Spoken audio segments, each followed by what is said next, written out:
Students, आज हम चालू करेंगे फंक्शन। अच्छा, फंक्शन चालू करने से पहले मैं अपने बारे में थोड़ा सा इंट्रोड्यूस कर दूं। Myself Atish Agarwal. Okay, इसको शॉर्ट में बोलते हैं ए सर। तो इसको और थोड़ा शॉर्ट किया गया, उसको बना दिया गया ए स्क्वायर सर। ठीक, तो लोग बच्चे जो है मुझे वो ए स्क्वायर सर के नाम से जानते हैं। तो स्टूडेंट्स, मैं एक्चुअली आज चालू करूंगा फंक्शन फलन। ठीक, अच्छा, आप लोग हिंदी मीडियम के बच्चे हैं। हिंदी मीडियम के जो स्टूडेंट्स होते हैं जनरली उनके साथ थोड़ा सा रहता है कि उनकी एक डिमांड रहती है कि सर हमारे बेसिक्स बहुत अच्छे नहीं हैं, हमारे बेसिक्स बहुत ज़्यादा क्लियर नहीं है, तो सर हमें बहुत छोटी छोटी बातें बताइए। तो मैं आपको पहले से बता दूं कि मैं आपको एक एक चीज़ बताऊंगा, बिल्कुल छोटी छोटी सी बातें जो भी होंगी ना, जो भी मुझे लगेगा कि हाँ यार ये बात भी बच्चे को नहीं आती होगी, डेफिनेटली मैं वो भी बताऊंगा। ठीक, तो मैं हर चीज़ पे फोकस करता जाऊँगा। राइट, अच्छा, फलन एक ऐसा टॉपिक है कैलकुलस का, मतलब ये समझ लीजिए कैलकुलस की बैकबोन है ये। मतलब अगर आपको फंक्शन आता है इसका मतलब आप कैलकुलस में 50% तो आप जीत गए, क्योंकि फंक्शन जो चैप्टर है उसमें जितनी भी चीज़ें आएंगी उसमें से कहीं ना कहीं कोई ना कोई चीज़ आपको किसी न किसी चैप्टर में काम आती रहेगी, है ना। तो इसलिए फंक्शन का आना बहुत ज़रूरी है। राइट, तो हम फलन को स्टार्ट करते हैं। अच्छा, फलन में सबसे पहले मैं आपको बता दूँ थोड़ी छोटी, जैसे आज का जो लेक्चर होगा, मेरा आज का जो लेक्चर है उसमें मैं फलन के बारे में बात नहीं करूँगा। आज के लेक्चर में बात करूँगा मैं समुच्चय के बारे में, ठीक है, संबंध के बारे में, क्योंकि एक स्टार्टिंग है ना। तो स्टार्टिंग में मैं आपको थोड़ा बता देता हूँ समुच्चय क्या होता है, समुच्चय के बारे में थोड़ा सा आप जान लें, संबंध के बारे में आप जान लें कि संबंध क्या होता है, रिलेशन क्या होता है। ठीक है, तो आज का जो लेक्चर होगा वो इसी पर बेस्ड होगा, यानी शुरू के एक दो लेक्चर तो मैं बेसिक बताऊंगा आपको, उसके बाद हम प्रॉपर फंक्शन पे मूव करेंगे। राइट, तो सबसे पहले आज हम देखते हैं समुच्चय। ठीक है, क्या देखेंगे, समुच्चय से स्टार्ट करते हैं। तो चलिए सबसे पहले समुच्चय की बात कर लेते हैं। समुच्चय क्या होता है? समुच्चय, समुच्चय को अपन इंग्लिश में बोलते हैं सेट। क्या बोलते हैं? सेट। ठीक है, देखिए समुच्चय का क्या मतलब होता है? समुच्चय का मतलब होता है वस्तुओं का सुपरिभाषित संग्रह। वस्तुओं के सुपरिभाषित संग्रह को हम समुच्चय कहते हैं। ठीक है, collection of well defined similar objects. वस्तुओं के सुपरिभाषित संग्रह को हम समुच्चय कहते हैं। ठीक, इसमें एक वर्ड मैंने यूज किया है, सिमिलर ऑब्जेक्ट्स। सिमिलर ऑब्जेक्ट्स का मतलब है कि जब भी हम समुच्चय लिखें तो उसके अंदर जैसे मैंने जो चीजें आनी चाहिए वो एक टाइप की आनी चाहिए। क्लियर? अच्छा, समुच्चय को हम किससे रिप्रेजेंट करते हैं? समुच्चय को हमेशा कैपिटल लेटर से रिप्रेजेंट करते हैं। तो सबसे पहली बात, समुच्चय की परिभाषा क्या होगी? वस्तुओं के सुपरिभाषित संग्रह को, वस्तुओं के सुपरिभाषित संग्रह को, है ना, हम समुच्चय कहते हैं। यहां पर एक वर्ड यूज कर लीजिएगा, सिमिलर ऑब्जेक्ट्स। ठीक है, वस्तुओं का सुपरिभाषित संग्रह, लेकिन साथ में सिमिलर ऑब्जेक्ट्स होना जरूरी है। तो के सुपरिभाषित संग्रह को क्या कहते हैं? समुच्चय कहते हैं। ठीक, अच्छा, अब समुच्चय को हम किससे रिप्रेजेंट करते हैं? कैपिटल लेटर से। तो समुच्चय को किससे परिभाषित करेंगे? समुच्चय को हम दिखाएंगे किससे? तो समुच्चय को हम कैपिटल लेटर से रिप्रेजेंट करते हैं, से प्रदर्शित करते हैं। क्लियर है? तो समुच्चय को हम कैपिटल लेटर से प्रदर्शित करेंगे, यानी कैपिटल जैसे capital A, capital B. Right, अच्छा, जो अवयव होंगे समुच्चय के उसको हम स्मॉल लेटर से प्रदर्शित करेंगे। किससे प्रदर्शित करेंगे? स्मॉल लेटर से। वैसे ये सारी बातें आप लोगों को आती होंगी, तय है, लेकिन फिर भी मैं बता रहा हूं। तो किसी भी समुच्चय को लिखें तो समुच्चय को हमेशा कैपिटल लेटर से रिप्रेजेंट करेंगे, और उसके जो अवयव होंगे ना उसको हम किससे रिप्रेजेंट करेंगे? स्मॉल लेटर से। यानी समुच्चय को लिखने का तरीका क्या होगा? ए बी सी डी, इस तरह से अपन समुच्चय को लिखते हैं। क्लियर? अच्छा, अब बात आती है समुच्चय को हम रिप्रेजेंट करने के दो तरीके हैं बेसिकली मैथ्स में। तो समुच्चय को रिप्रेजेंट करने के दो तरीके कौन कौन से हैं? देखिए, समुच्चय को रिप्रेजेंट करने के दो तरीके हैं। पहला आता है तालिका विधि। कौन सी विधि? तालिका विधि। इसे टेबुलर फॉर्म बोलते हैं या रोस्टर मेथड बोलते हैं। तालिका विधि यानी रोस्टर मेथड, रोस्टर मेथड। ठीक है, तो पहली विधि होती है तालिका विधि, जिसे हम रोस्टर मेथड बोलते हैं। अच्छा, दूसरी विधि क्या होती है? जो दूसरी विधि हमारे पास होती है वो होती है समुच्चय निर्माण विधि। समुच्चय निर्माण विधि। ठीक है, इसको बोलते हैं हम set builder form. Set builder form. Clear है? तो समुच्चय ध्यान रखें, अपन समुच्चय को दो तरीके से रिप्रेजेंट कर सकते हैं। एक तो हम तालिका विधि से रिप्रेजेंट कर सकते हैं, और एक हम रिप्रेजेंट कर सकते हैं समुच्चय निर्माण विधि से। ठीक, अच्छा, तालिका विधि के अंदर क्या होता है? तालिका विधि के अंदर सिंपल जो टर्म्स होंगी ना, यानी जो अवयव होंगे उसको हम किससे अलग करेंगे? कॉमा से। राइट, जैसे मैंने ये तरीका लिखा हुआ है, तो ये जो लिखने का तरीका है ना, ये जो तरीका आप देख रहे हैं लिखने का, and this is known as, ये जो तरीका आप देख रहे हैं इसे बोलते हैं हम तालिका विधि। कौन सी विधि कहलाती है? तालिका विधि, जिसमें हम टर्म्स को, एलिमेंट्स को, अवयवों को कॉमा से सेपरेट करते हैं। अच्छा, दूसरी आती है समुच्चय निर्माण विधि। समुच्चय निर्माण विधि के अंदर क्या होगा? समुच्चय निर्माण विधि के अंदर क्या होगा? ऐसे लिखते हैं, x एक सम संख्या है, x एक सम संख्या है। क्लियर? तो अगर आप ऐसे लिख रहे हो इसका मतलब समुच्चय निर्माण विधि है। कुछ लोग इसको ऐसे भी लिख सकते हैं और कुछ लोग इसको ऐसे भी लिख सकते हैं, x एक सम संख्या है। क्लियर? तो समुच्चय निर्माण विधि ये चीज हो गई है। क्लियर है? तालिका विधि ये हो गई है। ये रिप्रेजेंट करने के तरीके हैं। कभी कोई बहुत छोटा क्वेश्चन किसी स्टेट लेवल के एग्जाम में पूछ ले तो ठीक है, मुझे लगता नहीं इसमें इसके बारे में कोई बहुत ज्यादा बातें करने वाला है। ठीक, एक नॉलेज के लिए आपको पता होना चाहिए। अब आता है टाइप ऑफ समुच्चय। समुच्चय के कौन कौन से टाइप हैं?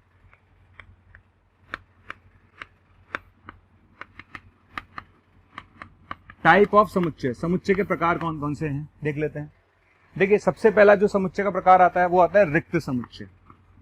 कौन सा आता है? रिक्त समुच्चय। अच्छा, रिक्त समुच्चय क्या होता है? देखिए, रिक्त समुच्चय का मतलब ऐसा समुच्चय जिसमें कोई भी अवयव प्रेजेंट ना हो। अगर किसी भी समुच्चय में कोई भी अवयव प्रेजेंट नहीं है, इसका मतलब वो रिक्त समुच्चय कहलाता है। ठीक, तो वह समुच्चय जिसमें कोई भी अवयव प्रेजेंट ना हो। ठीक है, वह समुच्चय जिसमें कोई भी अवयव प्रेजेंट ना हो। अगर किसी भी समुच्चय में कोई भी अवयव नहीं है तो उसे रिक्त समुच्चय कहते हैं। ठीक, अच्छा, रिक्त समुच्चय को हम किससे रिप्रेजेंट करते हैं? इसको हम रिप्रेजेंट करते हैं यानी प्रदर्शित करते हैं, या तो ऐसे, या तो भैया कर्ली ब्रैकेट लगा के कर दो, या फिर फाई से। क्लियर? तो रिक्त समुच्चय को जब भी आपसे परिभाषित करने के लिए बोले कि भाई रिक्त समुच्चय को मैं कैसे परिभाषित करूंगा, तो रिक्त समुच्चय को आप या तो ऐसे प्रदर्शित करेंगे या फिर आप ऐसे प्रदर्शित करेंगे। क्लियर? तो रिक्त समुच्चय का मतलब ऐसा समुच्चय जिसमें कोई भी अवयव प्रेजेंट ना हो। नेक्स्ट आता है एकल समुच्चय। क्या आता है? एकल समुच्चय। देखिए, एकल समुच्चय का क्या मतलब है? एकल समुच्चय का मतलब है जिसमें केवल एक ही अवयव प्रेजेंट हो। अगर किसी भी समुच्चय में केवल एक ही अवयव विद्यमान है तो उसे अपन एकल समुच्चय बोलते हैं। तो एकल समुच्चय का मतलब ऐसा समुच्चय जिसमें एक ही अवयव विद्यमान हो। ऐसा समुच्चय जिसमें एक ही अवयव विद्यमान हो। ठीक है, अगर किसी समुच्चय में एक ही अवयव विद्यमान है इसका मतलब उसे अपन बोलते हैं एकल समुच्चय। इसके बहुत सारे एग्जाम्पल हैं, जैसे मैंने आपको बोला a बराबर x। क्या बोला? a बराबर x। x एक सम अभाज्य संख्या है। x एक सम अभाज्य संख्या है। आ गया? अब यार, जिस बच्चे को अभाज्य संख्या पता है उसको तो कोई दिक्कत ही नहीं आएगी, क्योंकि अभाज्य संख्या का मतलब होता है जैसे 2 है, 3 है, 5 है, 7 है, प्राइम नंबर्स। राइट? क्लियर है? तो आपसे बोला है कि x एक सम अभाज्य संख्या है, तो मैथ्स में केवल 2 ही ऐसी संख्या है जो सम भी और अभाज्य संख्या भी है। क्लियर? तो इसका आंसर क्या होगा? इसका मतलब हुआ बेसिकली बन गया a बराबर 2 ओनली। और अगर इस समुच्चय में एक ही अवयव है तो इसे बोलते हैं हम एकल समुच्चय। क्या बोलते हैं? एकल समुच्चय।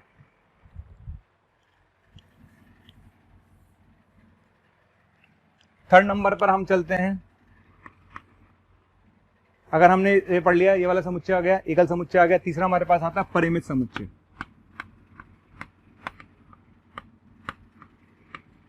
परिमित समुच्चय। क्लियर? अच्छा, परिमित समुच्चय का क्या मतलब है ना? परिमित समुच्चय को इंग्लिश में बोलते हैं फाइनाइट सेट।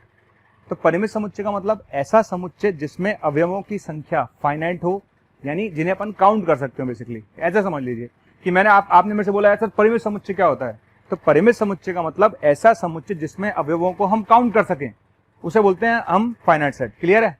तो जिसमें अवयवों की संख्या क्या होगी? फाइनाइट होगी। ऐसा समुच्चय जिसमें अवयवों की संख्या फाइनाइट हो।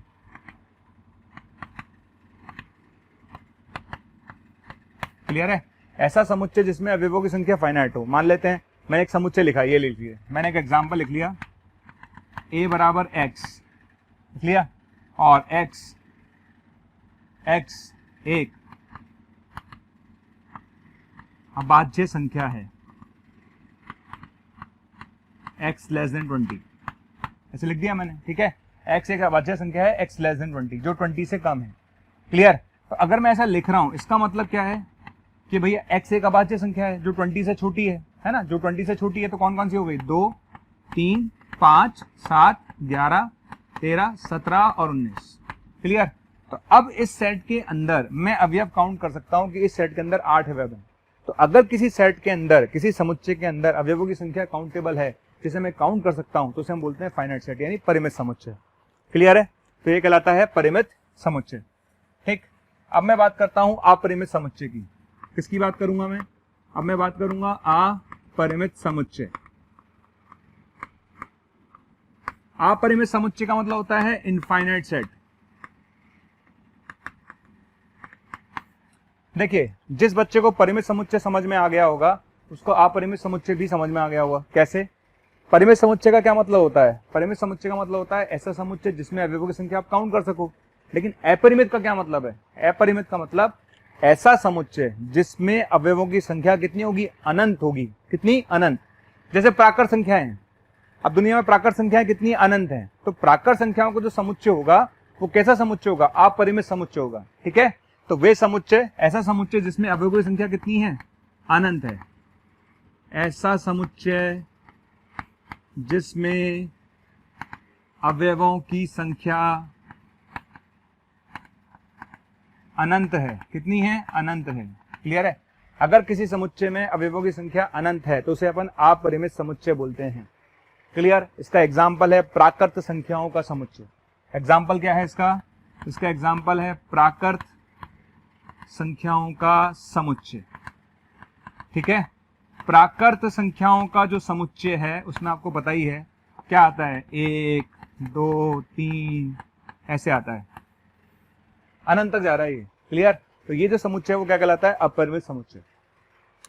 तो अब तक हमने कितने समुच्चय देख लिए? 4, है ना? हमने बोला भैया रिक्त समुच्चय क्या होता है? जिसमें कोई अवयव प्रेजेंट नहीं है। हमने बोला एकल समुच्चय क्या होता है? जिसमें एक ही अवयव हो। हमने बोला परिमित समुच्चय क्या होता है? जिसमें अवयवों की संख्या हम काउंट कर सकें। और अपरिमित समुच्चय क्या होता है? जिसमें अवयवों की संख्या कितनी होगी? अनंत होगी। वो अपरिमित समुच्चय कहलाता है। इसके बाद हम बात करेंगे समान समुच्चय की। किसकी? समान समुच्चय की। समान समुच्चय जो होता है ना, समान समुच्चय का मतलब इक्वल सेट्स। देखिए, समान समुच्चय का क्या मतलब होता है? दो चीजें समान कब होंगी? ये तो कॉमन सेंस है कि दो चीजें समान तभी हो सकती हैं जब सब कुछ बराबर हो। तो मैं आपसे बोलता हूं कि ए और बी दो समुच्चय हैं। बिल्कुल हैं। ए और बी दो समुच्चय समान समुच्चय कहलाएंगे यदि जो अवयव ए में है वो बी में है और जो अवयव बी में है वो ए में है। यानी ए का प्रत्येक अवयव बी का सदस्य है और बी का प्रत्येक अवयव ए का सदस्य है। अगर ऐसा है, इसका मतलब क्या है? वो समुच्चय समान समुच्चय है। क्लियर? तो दो समुच्चय ए एंड बी, दो समुच्चय ए तथा बी समान समुच्चय कहलाते हैं। समान समुच्चय कहलाते हैं यदि ए का प्रत्येक सदस्य बी का सदस्य हो और बी का प्रत्येक सदस्य ए का सदस्य हो। क्लियर? ए का प्रत्येक अवयव बी का अवयव हो वह बी का प्रत्येक अवयव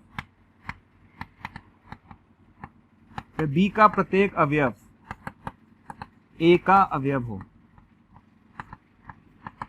क्लियर है? तो बस सीधी सी बात है, दो समुच्चय समान तब होंगे जब उसमें अवयव समान होंगे। सेम अवयव होने चाहिए। अगर सेम अवयव हैं इसका मतलब डेफिनेटली वो दोनों बराबर हैं।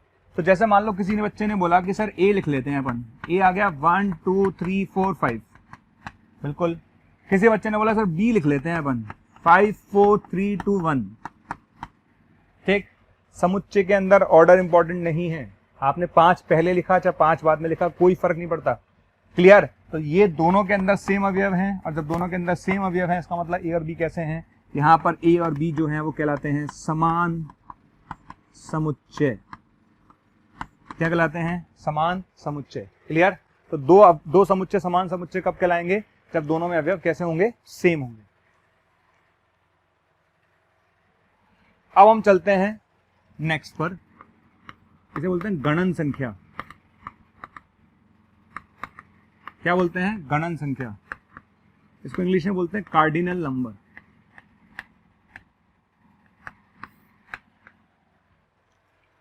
फिर कार्डिनल नंबर क्या होता है? क्वेश्चन आ रहा है यार, कार्डिनल नंबर क्या है? अरे भाई, कार्डिनल नंबर का मतलब है किसी भी समुच्चय में जितने अवयव प्रेजेंट हैं उनकी संख्या। ठीक है, अवयव नहीं, उनकी संख्या। कितने प्रेजेंट हैं वो उनकी जो संख्या है ना, वो कहलाता है कार्डिनल नंबर। क्लियर? तो किसी भी समुच्चय में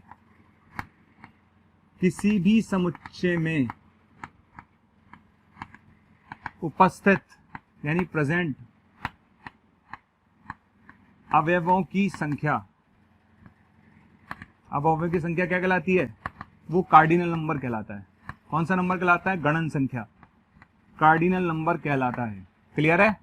आपको मेरी बात समझ में आ गई है? मैंने क्या बोला? किसी भी समुच्चय में जितने अवयव प्रेजेंट हैं उनकी जो संख्या होगी वो कार्डिनल नंबर कहलाएगा।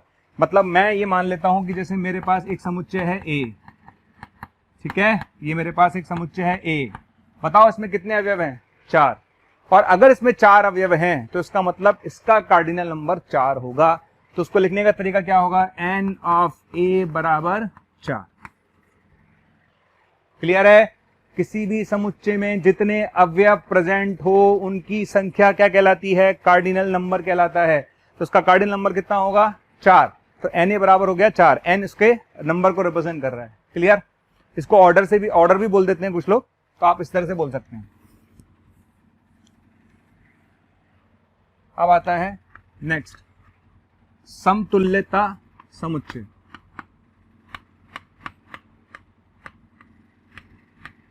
समतुल्यता समुच्चय, ठीक, इसको हम बोलते हैं equivalence sets. Equivalence sets, okay. अब ये समतुल्यता समुच्चय क्या चीज है? देखिए, समतुल्यता समुच्चय का मतलब होता है दो समुच्चय समतुल्यता समुच्चय कहलाते हैं, इक्विवेलेंस समुच्चय कहलाते हैं यदि दोनों का गणन संख्या बराबर हो। दो समुच्चय समतुल्यता समुच्चय कहलाते हैं यदि दोनों की गणन संख्या बराबर हो। क्लियर है? तो मैं यहां से बोल सकता हूं दो समुच्चय समतुल्यता समुच्चय कहलाते हैं यदि, ठीक है, दो समुच्चय समतुल्यता समुच्चय कहलाते हैं यदि क्या? यदि दोनों की गणन संख्या बराबर है, यानी दोनों की गणन संख्या बराबर है, यदि दोनों की गणन संख्या बराबर है। क्लियर है? अवयव सेम होना जरूरी नहीं है, सिर्फ अवयवों की संख्या सेम होना जरूरी है, ये ध्यान रखें। जैसे मान लेते हैं मैंने बोला ए बराबर A B C D E, बिल्कुल ठीक है। बताओ इसका एन कितना हो गया? 5। मैंने बी बोला 1 2 3 4 5। बताओ इसमें अवयव कितने हैं? 5। अगर दोनों में अवयवों की संख्या समान है, अगर दो समुच्चयों में अवयवों की संख्या समान है तो उसे हम क्या बोलते हैं? समतुल्यता समुच्चय कहते हैं। क्या कहते हैं? समतुल्यता समुच्चय। ठीक है, इसके बाद आता है हमारे पास उपसमुच्चय। उपसमुच्चय कहलाता है सबसेट। राइट, ये टर्म इंपॉर्टेंट है ना। मैं अगर बात करूं कि हाँ भाई ऐसी टर्म है जो काम आती है और आनी भी चाहिए, इंपॉर्टेंट है ना। अच्छा, उपसमुच्चय क्या होता है? जैसे दो समुच्चय आपके पास हैं ए और बी, है ना। मेरी बात को पूरा सुनना, अच्छे से समझना कि जैसे दो समुच्चय हैं ए और बी। क्लियर? यदि बी का प्रत्येक सदस्य या बी का प्रत्येक अवयव ए का भी सदस्य है, यदि बी का प्रत्येक सदस्य ए का भी सदस्य है तो बी ए का उपसमुच्चय कहलाता है। ओके, यदि ए और बी दो उपसमुच्चय हैं और यदि बी का प्रत्येक अवयव ए का भी सदस्य है तो बी ए का उपसमुच्चय कहलाता है, यानी बी ए का सबसेट कहलाता है। क्लियर? और ए बी का सुपरसेट कहलाता है। क्या कहलाता है? सुपरसेट। ठीक है, तो बी क्या कहलाएगा? ए का सबसेट यानी उपसमुच्चय। और ए क्या कहलाता है, बी का सुपरसेट कहलाता है। क्लियर है? ठीक, इसको समझाने के लिए मैं एग्जांपल लेता हूं। जैसे मैंने ए ले लिया मैंने, ए बी सी डी ले लिया। अच्छा, बी मैंने क्या ले लिया, ए बी सी, बिल्कुल ले लिया, राइट। आप बताइए कौन किसका उपसमुच्चय है? आपको दिख रहा होगा कि बी का प्रत्येक अवयव ए का भी सदस्य है, तो बी जो है वो ए का उपसमुच्चय है। लेकिन ए के केस में ऐसा नहीं है, ए बी का उपसमुच्चय नहीं है, क्योंकि ए का प्रत्येक अवयव बी का सदस्य नहीं है, क्योंकि डी नहीं है ना भाई इसमें। तो बी ए का उपसमुच्चय है लेकिन ए बी का उपसमुच्चय नहीं है। तो मैं यहां से बोलूंगा B is a subset of A, B is a subset of A. ये जो सिंबल आप देख रहे हैं ये उपसमुच्चय का सिंबल है। क्लियर है? ये जो सिंबल आप देख रहे हैं वो किसका सिंबल है, ये उपसमुच्चय का सिंबल है। क्लियर? ठीक है, तो यदि बी का प्रत्येक अवयव ए का भी अवयव है तो बी ए का उपसमुच्चय कहलाता है। ठीक है, और यहां पर ए जो है ना उसे बोलते हैं हम सुपर सेट। कौन सा सेट बोलते हैं, सुपर सेट। ठीक, अब यहां पर थोड़ा सा और डिटेल में चलते हैं। देखिए उपसमुच्चय ऐसी टर्म है ना, थोड़ा सा आपको आना भी चाहिए अच्छे से, तो उपसमुच्चय को थोड़ा सा और समझ लेते हैं। उपसमुच्चय में क्या क्या गणित है। जैसे एक एग्जांपल लेता हूं मैं, ए बराबर 1 और 2 ले लिया मैंने, 1 बराबर 1 और 2। आपसे पूछा गया कि यार ए के उपसमुच्चय बताओ। क्या बताओ, ए के उपसमुच्चय बताओ। तो आपने बोला कि सर ए के जो उपसमुच्चय हैं वो कौन कौन से हो सकते हैं। एक तो 1 हो सकता है, एक 2 हो सकता है, एक और 2 हो सकता है, और एक ही हो सकता है। क्लियर है? आपने मुझसे बोला कि सर ए बराबर अगर 1 और 2 है तो ए के उपसमुच्चय बताओ। तो ए के उपसमुच्चय होंगे 1, 2, 1 और 2 और रिक्त समुच्चय। प्रत्येक समुच्चय अपने समुच्चय का उपसमुच्चय होता है। रिपीट, प्रत्येक समुच्चय अपने समुच्चय का उपसमुच्चय होता है। ठीक है ना, ध्यान रखना इस बात को। प्रत्येक समुच्चय, डियर स्टूडेंट, हजारों स्टूडेंट्स डेली हमारा वीडियो देख रहे हैं, उसे पसंद कर रहे हैं, लाइक कर रहे हैं। अगर आप भी चाहते हैं कि आपको और वीडियो देखने को मिले तो आपको सिर्फ इतना करना है, डिस्क्रिप्शन में जो लिंक दे रखा है उस लिंक पर क्लिक करना है और आप वहां पर जाकर अपना एनरोलमेंट सुनिश्चित कर सकते हैं। अगर आप चाहते हैं कि अगर आपके डाउट्स भी सॉल्व हो, आपको कोर्स भी अवेलेबल हो, स्टडी मटेरियल भी अवेलेबल हो, तो आपको सिंपली आपको करना क्या है, आपको हमारा प्रीमियम कोर्स लेना है। जैसे ही आप हमारा प्रीमियम कोर्स लेंगे उसके अंदर आपको डाउट सॉल्विंग मिलेगा, आपको स्टडी मटेरियल मिलेगा, आपको टीचर्स के वीडियो लेक्चर्स मिलेंगे, यानी आपको हर चीज़ अवेलेबल होगी जो कॉम्पिटिटिव एग्जाम की तैयारी के लिए इंपॉर्टेंट है। तो आप लोगों से मेरी रिक्वेस्ट है कि आप इसे ज़रूर लें। अपने समुच्चय का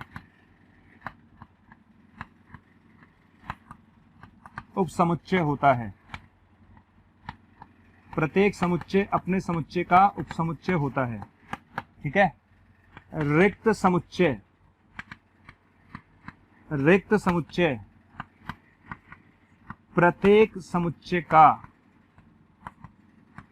उपसमुच्चय होता है।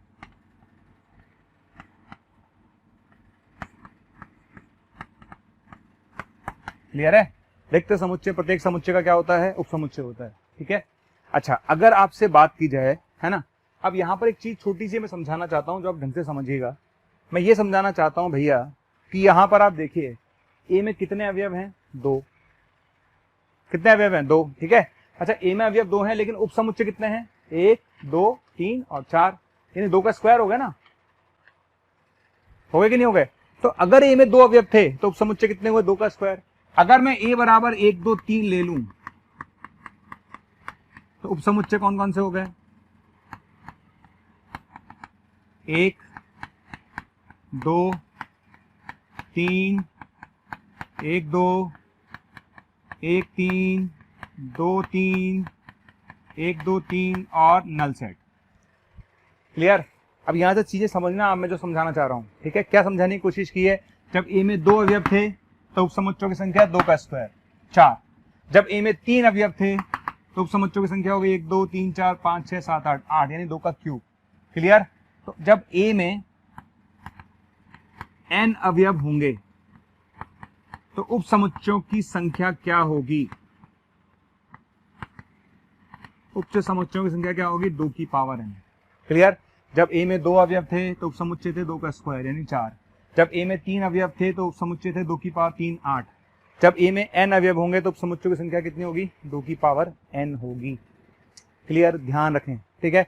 आप इसको इस तरह से भी निकाल सकते थे, या एक तरीका और है, मेरे पास कितने अवयव हैं, n, कितने अवयव हैं, n में से मैंने एक भी नहीं लिया तो भी उपसमुच्चय बन गया, n में से मैंने एक लिया, n में से 2 लिए, या n के n ले लिए, ठीक है। उपसमुच्चय कैसे बनेगा, n में से 0 लूं, n में से 1 लूं, n में से 2 लूं, ये सारे उपसमुच्चय बनेंगे। तो टोटल उपसमुच्चय कितने हो गए, 2 की पावर n।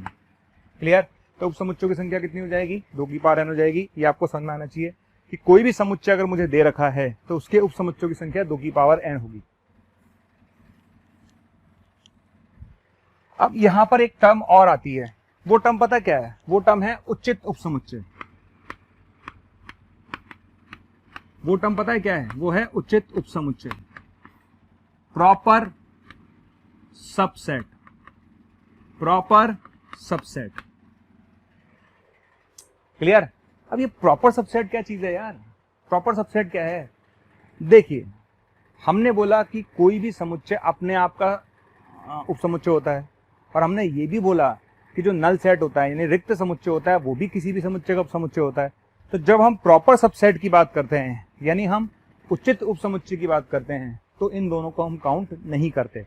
तो उचित उपसमुच्चय में इसमें कौन कौन नहीं आएगा भैया, एक तो इसमें कौन नहीं आएगा, एक तो नल सेट यानी रिक्त समुच्चय नहीं आएगा, वह दिया गया समुच्चय नहीं आएगा, ठीक है। इसमें एक तो रिक्त समुच्चय नहीं आएगा, वह दिया गया समुच्चय नहीं आएगा। क्लियर है मेरी बात, इसमें रिक्त समुच्चय व दिए गए समुच्चय नहीं आएगा।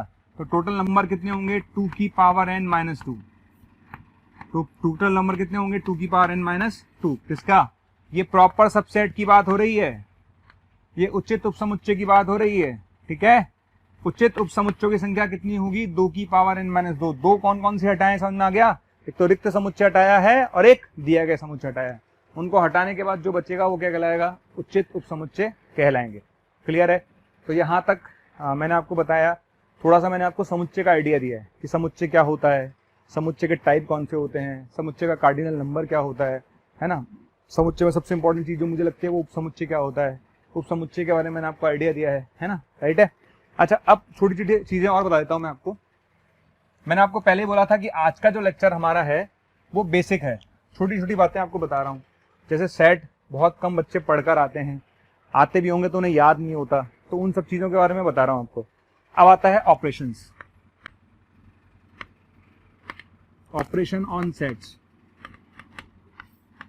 समुच्चय पर जो ऑपरेशन लगते हैं, समुच्चय पर जो ऑपरेशंस लगते हैं, ठीक है। समुच्चय पर जो भी ऑपरेशंस लगते हैं उनकी बात करते हैं। देखिए समुच्चय पर जो मुझे बताने 3 काम के, सब 3 ही हैं जो मैं अभी बताऊंगा, जिनके बारे में मैं अभी बात करने वाला हूं। तो 3 के बारे में बात करूंगा मैं, एक तो ए यूनियन बी के बारे में, एक ए इंटरसेक्शन बी के बारे में, और एक मैं बात करूंगा ए माइनस बी के बारे में। तो 3 चीजों के बारे में बात करूंगा। पहली चीज आती है यूनियन, संघ।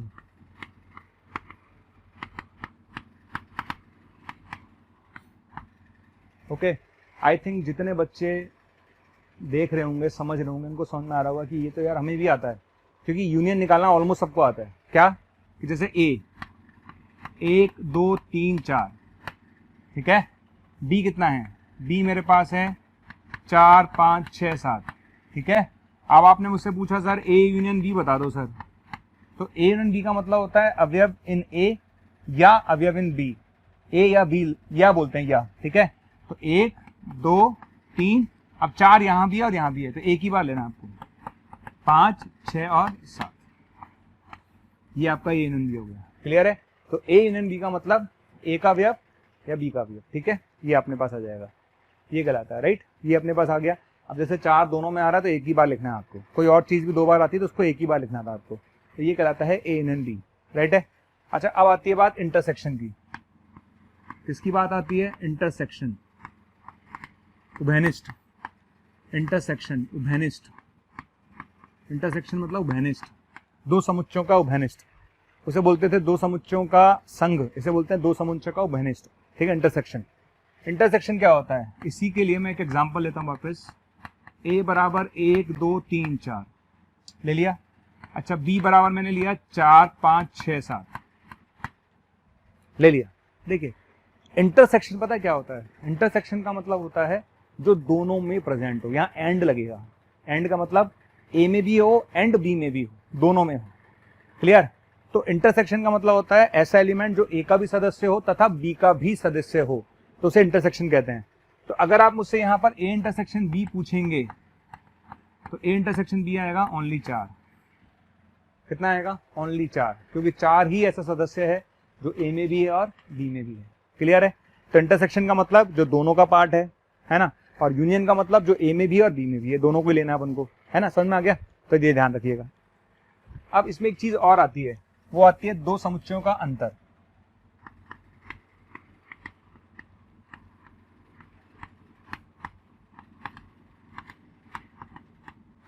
क्या आती है? दो समुच्चयों का अंतर। देखिए दो समुच्चय अंतर का क्या मतलब है? आपने मुझसे पूछा सर दो समुच्चयों का अंतर बता दो, है ना? तो अंतर का क्या मतलब है? जैसे मैंने आपसे पूछा a माइनस बी, ए और बी दो समुच्चय हैं, तो a माइनस बी का क्या मतलब है? a माइनस बी का मतलब है a में हो b में ना हो। ठीक है? a में हो लेकिन b में ना हो, belongs to a but not in b, it's a part of a but not in b। Clear? अच्छा b माइनस ए का क्या मतलब है? b में हो a में ना हो। क्लियर है? तो a और b अगर मेरे पास दो समुच्चय हैं, तो अगर आप मुझसे बोलते हो कि सर a माइनस बी निकाल के दो भैया, तो a माइनस बी का क्या मतलब है यार? a माइनस बी का मतलब है जो a में तो होगा लेकिन b में नहीं होगा। b माइनस ए का क्या मतलब है? जो b में होगा लेकिन a में नहीं होगा। ठीक? इसको समझने के लिए मैं एग्जाम्पल देता हूं आपको, एग्जाम्पल देता हूं। 1 2 3 4 5, ओके, और बी ले लिया मैंने 3 4 5 6 7, ओके। तो ए ले लिया मैंने 1 2 3 4 5, बी ले लिया मैंने 3 4 5 6 7। आपने मुझसे पूछा सर ए माइनस बी बता दो क्या होगा। लो भैया ए माइनस बी। क्लियर? ए माइनस बी का क्या मतलब है? जो ए का अवयव हो लेकिन बी का नहीं हो, जो ए में हो लेकिन बी में नहीं हो। तो 3 4 5 यार ए में भी है और बी में भी है, तो इसका मतलब इनको तो ले नहीं सकता। कितना आंसर आएगा? 1,2। बी माइनस ए का क्या मतलब है? बी माइनस ए का मतलब है जो बी में हो लेकिन ए में ना हो, जो बी में हो लेकिन ए में ना हो। तो क्या आंसर आएगा? 6,7। राइट? तो I think A minus B भी समझ में आ गया होगा आपको, और बी माइनस ए भी समझ में आ गया होगा कि हमने किस तरह से ए माइनस बी और हमने बी माइनस ए को लिखा है। ठीक है? चलिए, ये तो थ्योरी हमारी थी समुच्चय के बारे में। मैंने आपको समुच्चय के बारे में जो बेसिक्स, ऐसे तो बहुत सारी चीज़ें हैं बताने के लिए, लेकिन जो बेसिक चीज़ें हैं जो आपको आनी चाहिए वो मैंने आपको बताई हैं। इस पर मैं एक दो छोटे छोटे क्वेश्चंस ले लेता हूँ। चलिए आओ एक दो क्वेश्चंस हम देख लेते हैं छोटे छोटे। ठीक है, ये देख लेते हैं। पहला क्वेश्चन है हमारे पास, a बराबर x और यहाँ लिखा है एक्स स्क्वायर बराबर 4, b बराबर लिखा है x और यहाँ लिखा है x square minus 5x plus 6 बराबर 0। ओके, आपसे पूछा गया है कि a यूनियन b क्या होगा। ये क्वेश्चन आ गया मेरे पास। तो सिंपल है भाई, देखो ये तो उसने समुच्चय निर्माण विधि में लिखा हुआ है, तो हमें कोई दिक्कत नहीं, हम लिख लेंगे इसको। कैसे लिखेंगे? जब मैं a के पास गया तो यहाँ लिखा है एक्स स्क्वायर बराबर 4, और अगर एक्स स्क्वायर 4 के बराबर है तो एक्स बराबर क्या आएगा? Plus minus 2। अगर एक्स स्क्वायर 4 के बराबर है तो एक्स बराबर क्या आएगा? Plus minus 2। यानी a का मान a आ गया 2 और माइनस 2 आ गया। समुच्चय a मेरे सामने आ चुका है। अब मैं b की दुकान पे जा रहा हूँ। किसकी दुकान पे जा रहा हूँ? b की। तो b की दुकान पे जाऊंगा तो क्या आएगा? X square minus 5x plus 6 बराबर 0, यानी x बराबर आएगा 2 और 3। x बराबर क्या आएगा? 2 और 3। क्लियर है? तो जब मैं b की दुकान पर गया तो b की दुकान पर था x square minus 5x plus 6 बराबर 0, यानी x बराबर 2 और 3 आ गया। तो यानी मेरा b क्या आ गया? मेरे पास b आ गया 2 और 3 आ गया। अब अभी जस्ट मैंने आपको ए यूनियन बी बताया था। भाई ए आपके सामने है, बिल्कुल है सर, ये रहे। ठीक है, क्या बी आपके सामने है? बिल्कुल है। आपने बोला यार ए यूनियन बी बता दो सर, ये लो सर, ए यूनियन बी बराबर, बताओ क्या आएगा एन एन बी, तो एन एन बी आएगा -2, 2 और 3, ये आपका आंसर है। क्लियर है? तो ए एन बी कितना आ जाएगा, -2, 2 और 3, ये आपका आंसर हो जाएगा। सिंपल क्वेश्चन था, नॉर्मल रेंज का क्वेश्चन था, बस आपको सिर्फ ये समझाना था कि इसको कैसे लिखा है, इसको कैसे लिखा है, और उसको यूज करके फिर मैंने ए एन बी कैसे निकाला है। राइट, चलिए और देखते हैं एक दो क्वेश्चन छोटे छोटे। नेक्स्ट क्वेश्चन हमारे पास है, इफ यदि एन ए एन लिखा हुआ है यहाँ पर, n belongs to natural number है, ओके ये लिखा हुआ है। उसने पूछा है आपसे कि n6 इंटरसेक्शन n8 क्या आएगा। ऑप्शंस आर, ऑप्शंस क्या क्या हैं, पहला ऑप्शन है n6, दूसरा ऑप्शन है n8, तीसरा ऑप्शन है हमारे पास n24 और चौथा ऑप्शन मेरे पास है वो है n44। राइट, अच्छा अब स्टार्ट करते हैं, कैसे स्टार्ट किया जाए। भाई है तो क्वेश्चन नॉर्मली, लेकिन समझ में तो आए, कि जब तक समझ में नहीं आएगा मैं स्टार्ट कैसे करूंगा। ओके, तो आपको यहाँ पर दिख रहा होगा उसने क्या लिखा है, आप यहाँ पर देखो क्या लिखा है, यहाँ ए लिखा हुआ है और यहाँ भी ए लिखा हुआ है, मतलब यहाँ 4 है तो यहाँ 4 आएगा, यहाँ 6 है तो यहाँ 6 आएगा, यहाँ 10 है तो यहाँ 10 आएगा। क्लियर? तो जब आपने n6 बोला, क्या बोला n6, तो n6 आएगा 6n, क्या आएगा 6n, आ गया। अब आप n के लिए 1 रखोगे, 2 रखोगे, ऐसे रखते जाओगे, तो ये आएगा 6, 12, 18, 24, 30, 36, 42, 48 एंड सो ऑन, ये n6 आ गया। अब मैं जाऊंगा n8 पर, किस पे जाऊंगा, n8 पर, तो n8 कितना आएगा, 8n आएगा, कितना आएगा 8n आएगा। वो सिंपल है ना यार, यहाँ पर 6 है तो यहाँ 6 हो गया, यहाँ 8 है तो यहाँ 8 हो जाएगा, तो ये आ जाएगा 8n। क्लियर? इसकी वैल्यू क्या आएगी, 8, 16, 24, 32, 40, 48 है ना, 56 चलता है। अब आपने मुझसे पता है पूछा क्या है, आप मुझसे चाहते हो कि सर इन दोनों का इंटरसेक्शन निकाल दो, आप क्या निकाल दो, इंटरसेक्शन। तो मैंने n6 का और n8 का इंटरसेक्शन निकाला, निकाल लेते हैं, कौन सी बड़ी बात है। तो मैंने इंटरसेक्शन निकाला, ठीक। तो अब देख लेते हैं भाई कौन सा अवयव आपको पहला कॉमन नजर आ रहा है। भाई मुझे तो दिख गया कौन सा कॉमन है, पहला कॉमन नजर आ रहा है मुझे 24, आपको भी दिख गया होगा 24। दूसरा कॉमन नजर आ रहा है 48, आपको दिख गया होगा 48, दिख गया। तो आपको ये तो दिख गया होगा कि भैया जो कॉमन आ रहे हैं वो 24 का डिफरेंस पर आ रहे हैं, यानी जो इंटरसेक्शन आएगा वो क्या आएगा, 24, 48, 72, ये आ रहा ना, ये आ रहा ना। पता ही क्या बन गया, ये बन गया n24 बन गया, यानी इस क्वेश्चन का आंसर टिक करेंगे n24। राइट, आई थिंक यहाँ तक की कहानी में मुझे लगता नहीं किसी बच्चे को किसी भी तरह की कोई दिक्कत है। ये आपको समझ में आ गया होगा कि मैंने क्या समझाया। ये सेट के बारे में मैंने बहुत सारी छोटी छोटी बातें आपको समझाई हैं। इसके अब आगे बढ़ेंगे हम, ठीक है। अब इसके आगे बढ़ते हैं हम लोग, है ना। इसके आगे हम क्या बढ़ेंगे, देखिए यहीं पर ही, वैसे तो क्या है कि आप लोग 11th पास हैं, तो 11th में क्या होता है कि सारी चीज़ें बताई जाती हैं और भी बहुत सारी जगह ये बातें बताई जाती हैं, लेकिन फिर भी क्योंकि मैं फंक्शन पढ़ाऊंगा मुझे पता है कि फंक्शन में इन चीज़ों की ज़रूरत पड़ेगी, और क्योंकि इन चीज़ों की ज़रूरत पड़ेगी इसलिए आपको आना ज़रूरी है, इसलिए मैंने यहीं पर ये चीज़ें कंसिडर की हैं, ठीक है। तो आप इसको समझिएगा मैं क्या बताने वाला हूँ। कुछ स्टैंडर्ड जो सेट हैं, जैसे प्राकृत संख्याओं का समुच्चय, पूर्ण संख्याओं का समुच्चय, ये जो स्टैंडर्ड सेट्स हैं ना वो मैं यहीं पर ही डिस्कस करने वाला हूँ। राइट, तो सबसे पहले मैं बात कर रहा हूँ प्राकृत संख्याओं का समुच्चय।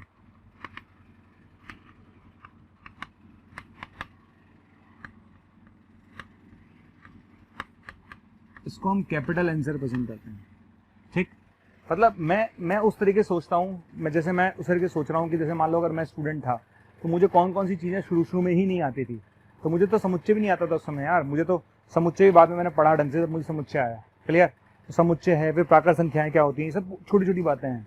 अब बार बार हम परेशान नहीं हो सकते ना। जैसे मान लो कि मैं फंक्शन में गया, अब 2 लेक्चर के बाद मैंने ऐसे लिख दिया आपके सामने, एक फलन n से लेकर i तक जा रहा है। अब आधे बच्चे मेरी तरफ देख रहे हैं, यार ये n क्या है तो बताया नहीं सर ने, अरे i क्या है तो बता देते सर, n क्या है i क्या आपने तो बताया नहीं सर, हम स्टार्ट कैसे करें। तो भैया वही समझा रहा हूँ, इसीलिए मैं मान के चलता हूँ कि जो बच्चे हमारी क्लास में हैं 40-50 ऐसे हैं जिनको नहीं पता, उनको बताने के लिए मैं लिख रहा हूँ। तो प्राकृत संख्याओं का समुच्चय क्या होता है, जो 1 से चालू होंगी, 1 2 3, ये प्राकृत संख्या होंगी। अच्छा, इसमें छोटा सा क्वेश्चन है ना, कि भाई ठीक है प्राकृत संख्या 1 से चालू होती है, 1 के बाद 2 होता है, 2 के बाद 3 आता है, हम सबको बताया। इसमें मेरा छोटा सा क्वेश्चन है कि क्या इसमें अनंत शामिल है। क्वेश्चन क्या है? क्वेश्चन है कि क्या इसमें अनंत शामिल है, क्या अनंत कोई संख्या है। ओके, अगर कभी आप ये क्वेश्चन पूछ लो तो आधी क्लास हाथ करेगी, सर यार सर अनंत एक संख्या, अनंत एक संख्या है। तो मैं आपको बता दूं, अनंत कोई संख्या नहीं है, अनंत केवल संकेत मात्र हैं। अनंत और माइनस अनंत कोई संख्या नहीं है, ये केवल संकेत मात्र हैं जो मैथ्स पे बना रखे हैं। जब भी नंबर लार्ज हो जाता है तो उसे हम अनंत बोल देते हैं, पर अनंत कोई संख्या नहीं है। भाई संख्या होती तो उसको नंबर लाइन पे दिखाते ना हम, पर नहीं है तभी तो हम नहीं दिखा सकते इसको। क्लियर? तो ध्यान रखिएगा, अनंत तथा माइनस अनंत कोई संख्या नहीं है, ये केवल संकेत मात्र है, इस बात को ध्यान रखिएगा। ठीक है, तो ये 1 से लेकर अनंत तक जा रहा है, अप टू इन्फिनिट तक जा रहा है। सेकंड आता है पूर्ण संख्याएं।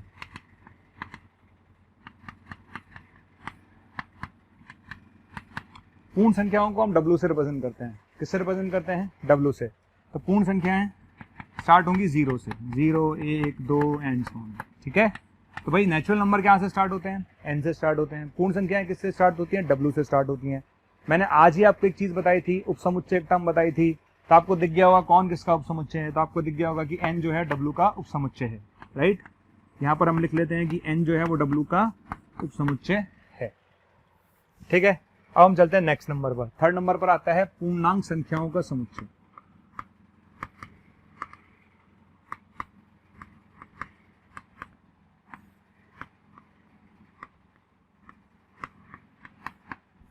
पूर्णांक संख्याओं का समुच्चय। देखिए, मैं पूर्णांक संख्याओं की बात करूं, पूर्णांक संख्याओं को हम I से रिप्रेजेंट करते हैं, कई बार हम Z से भी रिप्रेजेंट कर देते हैं। ठीक है, बहुत लोगों को लगता होगा कि यार Z तो कॉम्प्लेक्स नंबर में आता है, लेकिन जब हम सेट में बात करते हैं तो Z जो होता है किसको रिप्रेजेंट करता है? पूर्णांक संख्याओं को। ठीक, पूर्णांक संख्याएं क्या होती है? माइनस अनंत से प्लस अनंत में आने वाली पूरी संख्याएं। माइनस अनंत से प्लस अनंत के बीच में आने वाली पूरी संख्याएं क्या कहलाती हैं? पूर्णांक संख्याएं कहलाती हैं। तो पूर्णांक संख्याएं क्या होती हैं? पूर्णांक संख्या क्या होती है? माइनस अनंत से प्लस अनंत के बीच में आने वाली पूरी संख्याएं क्या कहलाती हैं? पूर्णांक संख्याएं कहलाती हैं। माइनस अनंत से प्लस अनंत के बीच में आने वाली संख्याएं जो पूरी हैं वो पूर्णांक संख्या कहलाती है। -4, -3, -2, -1, 0, 1 2 3 4, ये सारी संख्याएं क्या कहलाती हैं? पूर्णांक संख्याएं कहलाती हैं। राइट। अच्छा, पूर्णांक संख्याओं में एक चीज मैं बता रहा हूँ, एक होता है I प्लस, एक होता है I माइनस और एक होता है I नॉट। क्लियर? अच्छा, I प्लस के बारे में बहुत लोगों को पता होगा यार, I प्लस के बारे में। I प्लस लगते ही बच्चा समझ गया होगा, लेकिन इसमें भी कुछ चमत्कारी बच्चे होते हैं हमारे देश में। मैं पूछूंगा I प्लस क्या होगा, मैं पूछूंगा I प्लस कहाँ से स्टार्ट होगा, तो कुछ बच्चे बोलेंगे सर 1 से स्टार्ट होगा और कुछ बच्चे बोलेंगे 0 से स्टार्ट होगा। ठीक, तो मैं आपको क्लियर कर दूं, 0 ना तो धनात्मक है ना ऋणात्मक है। क्लियर है? 0 ना धनात्मक है और ना ही ऋणात्मक है। 0 ना तो धनात्मक है ना ही ऋणात्मक है। दुनिया में 0 ना तो धनात्मक ना ऋणात्मक है, तो 0 ना तो प्लस में आएगा ना माइनस में आएगा। तो जब मैं आपसे पूछूं I प्लस, तो आप क्या बोलोगे? धनात्मक पूर्णांक संख्याएं जो 1 से चालू होंगी। I माइनस जो -1 से, -1 -2 ऐसे होंगे। क्लियर? तो I प्लस 1 से स्टार्ट होगा, I माइनस -1 से स्टार्ट होगा। अब सबसे इंपॉर्टेंट आता है I नॉट। अब बच्चा सोच रहा है, क्या सोच रहा है बच्चा? क्या सोच रहा है? मैं अगर स्टूडेंट होता तो मैं क्या सोच रहा होता? मतलब मैं अगर क्लास ले रहा होता और मेरे सामने यही दृश्य चल रहा होता जो मैं भी बता रहा हूं, तो मैं क्या सोचता? अरे I में सारे आ गए, I प्लस सारे प्लस वाले आ गए, I माइनस सारे माइनस वाले आ गए। तो बच्चे को लगेगा यार I नॉट क्या होगा? अरे 0 बच गया भाई। वो यही बोलेगा 0 बच गया सर। क्यों? क्योंकि इसमें सारे प्लस वाले आ गए, इसमें सारे माइनस वाले आ गए। तो बच्चा बोलेगा अरे सर 0 आएगा I नॉट में, कंफर्म 0 आएगा। नहीं, I नॉट में सिर्फ 0 नहीं आएगा, सभी पूर्णांक संख्या आएंगी एक्सेप्ट 0। I नॉट का मतलब होता है I माइनस 0, 0 को छोड़कर सभी पूर्णांक संख्याएं, that is known as I not. ये आपके लिए नया है, तो स्टार लगा लीजिएगा। It's very very very very very important, इसको ध्यान से देखिएगा सर आप। I नॉट का क्या मतलब होता है? I minus 0। राइट। आप लोग हमारे वीडियोस लगातार देख रहे हैं और बच्चों की डिमांड आ रही है कि सर इस टॉपिक की वीडियो डालिए, तो बच्चे लगातार बोल रहे हैं कि सर इस टॉपिक की वीडियो डालिए, इस टॉपिक की वीडियो डालिए। तो मैं आपको ये कहना चाहता हूं कि आप हमारे यूट्यूब चैनल पर जाइए और उसे सब्सक्राइब कीजिए। जैसे ही आप हमारे यूट्यूब चैनल पर जाएंगे और उसे सब्सक्राइब करेंगे तो आप जिस टॉपिक की डिमांड हमसे लगातार कर रहे हैं वो सारे के सारे टॉपिक्स वहां पर अवेलेबल हैं। तो आपको सिर्फ इतना करना है कि मोशन के यूट्यूब चैनल पर जाना है, उसे सब्सक्राइब करना है, और जैसे ही आप सब्सक्राइब करेंगे वहां पर आपकी डिमांड का हर टॉपिक अवेलेबल है और उसको जाकर आप वहां पर देख सकते हैं। अब बात करते हैं आधनात्मक पूर्णांक संख्याएं। आधनात्मक पूर्णांक संख्याएं, आधनात्मक पूर्णांक संख्याएं, और हम बात करते हैं अऋणात्मक पूर्णांक संख्याएं।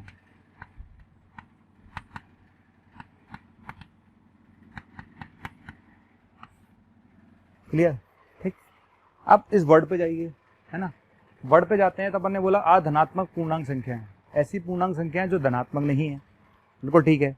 ऐसी पूर्णांक संख्याएं जो धनात्मक नहीं है, तो बच्चा क्या बोलेगा, अरे सर इसमें तो -1, -2, -3 आएगा। बिल्कुल आएगा, साथ में 0 भी आएगा। यही तो डिफरेंस है भाई, यही तो डिफरेंस है। अधनात्मक पूर्णांक संख्याएं जो धनात्मक नहीं है, जो धनात्मक नहीं है तो 0 आएगा ना, क्योंकि 0 ना तो धनात्मक है ना ऋणात्मक है।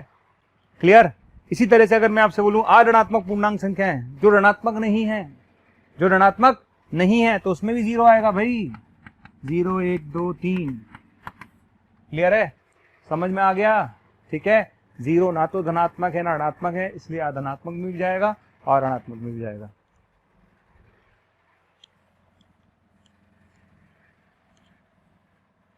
इसके बाद हम बात करेंगे परिमेय संख्याओं की।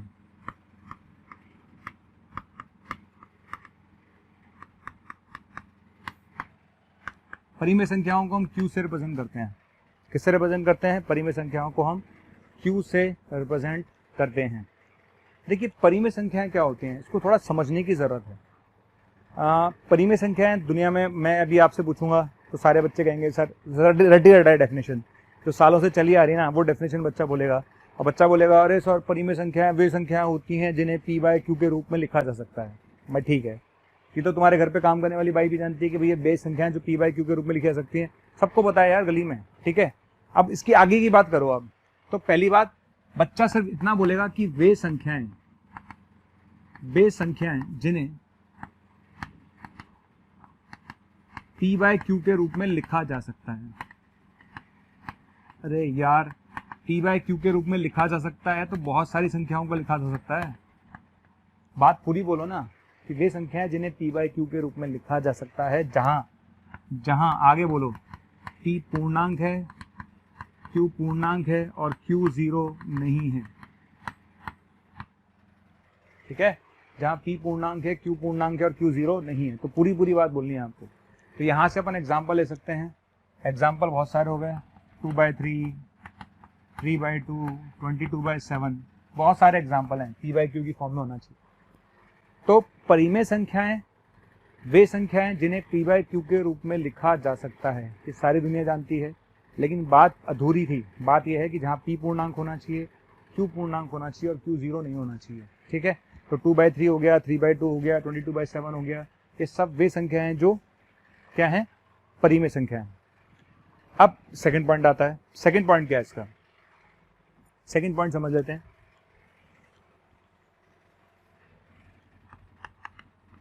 सभी पूर्णांक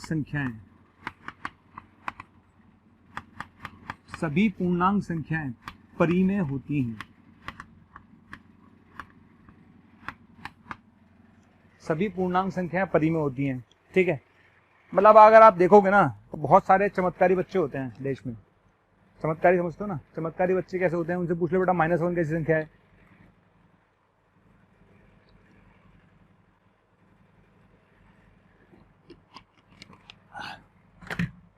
अगर आप बच्चे से पूछोगे कि बेटा बता -1 कैसी संख्या है, तो घूम जाएगा वो तो P/Q पे अटका हुआ है, उसका दिमाग ही काम नहीं कर रहा।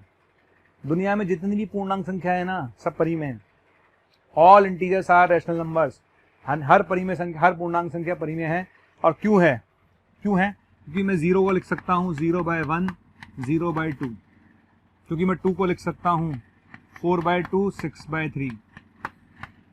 हर पूर्णांक संख्या परिमेय संख्याएं होती हैं, तो 0 को अपन ऐसा लिख सकते हैं, 2 को अपन ऐसा लिख सकते हैं, 3 को अपन ऐसा लिख सकते हैं, 4 को ऐसा लिख सकते हैं। इसलिए ध्यान रखना सभी पूर्णांक संख्याएं परिमेय होती हैं। तीसरी और सबसे इंपॉर्टेंट बात, आप 10/3 को देखो, 10/3 होता है 3.333 होता है। 22/7 को देखो क्या होता है 3.142857, 142857 होता है। आप 3/2 को देखो, 3/2 कितना होता है 1.5। ओके, यहां पर एक इंपॉर्टेंट कॉन्सेप्ट समझाने जा रहा हूं मैं आपको, बहुत ही इंपॉर्टेंट कॉन्सेप्ट क्या है समझना अच्छे से। इंपॉर्टेंट ये है कि अगर संख्या परिमेय है, अगर संख्या परिमेय है तो दशमलव के बाद अंकों की पुनरावृत्ति होती है। दशमलव के बाद अंकों की पुनरावृत्ति होती है, ठीक है। या तो सीरीज ही खत्म हो जाएगी, टर्मिनेट हो गई, 1.5 आगे खत्म, या तो सीरीज टर्मिनेट हो जाएगी दशमलव के बाद, या दशमलव के बाद अंक रिपीट होंगे, ऐसे ऐसे ऐसे। क्लियर है? तो परिमेय संख्याओं में दशमलव के बाद या तो अंकों की पुनरावृत्ति होगी या टर्मिनेशन होगा। क्लियर है? परिमेय संख्याओं में दशमलव के बाद अंकों की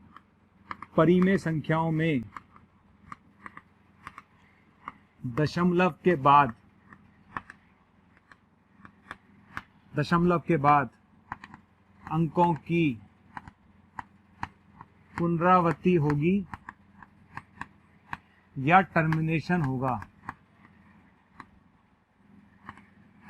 या टर्मिनेशन होगा, क्लियर है? समझ में आ गया? दशमलव के बाद अंकों की पुनरावृत्ति होगी, जैसे रिपीट हो रहा है ये बार बार 333 रिपीट होगा, या तो ठीक है रिपीट होगा, कोई दिक्कत नहीं है, या वो सीरीज ही खत्म हो जाएगी आगे जाके, है ना। तो दोनों केस में नंबर कैसा है? परिमेय। तो परिमेय संख्याओं की पहचान आपको समझ में आ गई। अच्छा देखिए, जब हम फंक्शन की बात करते हैं तो फंक्शन में हम जो डील करते हैं वो वास्तविक संख्याओं में करते हैं।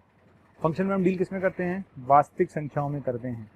और जब हम वास्तविक संख्याओं में बात करते हैं तो वास्तविक संख्याओं में दो ही तरह की संख्या आती है, एक तो आती है परिमेय और एक आती है अपरिमेय। मेरी बात को समझ में आ रहा है कि वास्तविक संख्याओं में दो तरह की संख्या आती है, एक परिमेय और एक अपरिमेय। ठीक, तो अपरिमेय संख्या क्या हुई? अपरिमेय संख्या का मतलब वे वास्तविक संख्याएं जो परिमेय नहीं हैं, वे वास्तविक संख्याएं जो परिमेय नहीं हैं। क्लियर? तो अपरिमेय संख्याओं की बात कर लेते हैं हम। तो मैं बात कर रहा हूं अपरिमेय संख्याओं की।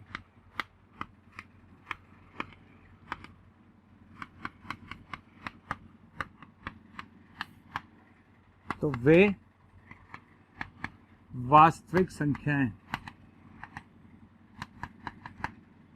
जो परिमेय नहीं है। क्लियर है? सीधी सी बात है, वे वास्तविक संख्याएं जो परिमेय नहीं है वो अपरिमेय है। या फिर मैं अपरिमेय को दूसरे तरीके से बोल सकता हूं, आप उसको सुन लीजिए और नोट कर लीजिएगा। हमने बोला कि परिमेय संख्याओं में क्या हो रहा था, दशमलव के बाद या तो अंकों की पुनरावृत्ति होगी या वो सीरीज खत्म हो जाएगी, टर्मिनेट हो जाएगी। तो आप लिख लीजिए बात, अपरिमेय संख्याओं में दशमलव के बाद, अपरिमेय संख्याओं में दशमलव के बाद ना तो अंकों की पुनरावृत्ति होगी, अपरिमेय संख्याओं में दशमलव के बाद ना तो अंकों की पुनरावृत्ति होगी और ना ही टर्मिनेशन होगा। अपरिमेय संख्याओं में दशमलव के बाद ना तो अंकों की पुनरावृत्ति होगी और ना ही टर्मिनेशन होगा। क्लियर? इसके बहुत सारे एग्जाम्पल हैं। जितने भी दुनिया में आपको नंबर अजीब अजीब से दिखे ना, तो आप समझ जाना है परिमेय ही है। जैसे √2 है, √3 है, रूट के नंबर है ना जिनका पूरा मान नहीं निकलता, ये सब अपरिमेय है। अपरिमेय का एग्जाम्पल है √2 है, √3 है, √5 है ना। ये सारे नंबर्स कैसे हैं? अपरिमेय है। √6 है, ये सब अपरिमेय संख्या है। क्लियर? और आप इनकी वैल्यू देखना, दशमलव के बाद ना तो अंकों की पुनरावृत्ति होगी ना टर्मिनेशन होगा। मतलब ऐसा नहीं होगा 142857 142857 ऐसा नहीं आएगा लगातार। ठीक है, रिपीटेशन ऐसा नहीं होगा लगातार। ठीक है, अच्छा एग्जाम और देखिए, विशेष अपरिमेय संख्याएं दो हैं। विशेष अपरिमेय संख्याओं में हमने दो डाली हैं, एक तो ई डाला और एक पाई डाला है। ई का मान लगभग 2.7 के बराबर होता है और पाई का मान लगभग 3.14 के बराबर होता है। ओके, अब यहाँ एक छोटा सा क्वेश्चन है, बहुत बच्चों के दिमाग में रहता है। क्वेश्चन बच्चा बोलता है, सर आपने सर पाई को तो बोल दिया सर अपरिमेय संख्या है, सर आपने बोल दिया सर पाई को तो बोला सर आपने परिमेय संख्या है, और सर अभी थोड़ी देर पहले आपने 22/7 लिखाया था सर, वो तो आपने परिमेय बोला था। हमने तो पढ़ा था कि पाई और 22/7 बराबर होते हैं सर। तो भैया पाई और 22/7 बराबर नहीं होते, लगभग बराबर होते हैं। कैलकुलेशन को आसान बनाने के लिए हम ऐसा कर लेते हैं। समझ में आ गया? नहीं तो कोई भी परिमेय संख्या है परिमेय संख्या के बराबर नहीं होती मैथ्स में। क्लियर? तो ये ध्यान रखिएगा, 22/7 एक परिमेय संख्या है, पाई एक अपरिमेय संख्या है। इसमें कोई कंफ्यूजन अब होना नहीं चाहिए। और किसी के मन में दोबारा क्वेश्चन आ रहा हो कि सर दोनों बराबर होते हैं, नहीं, लगभग बराबर होते हैं, तो ये ध्यान रखिएगा।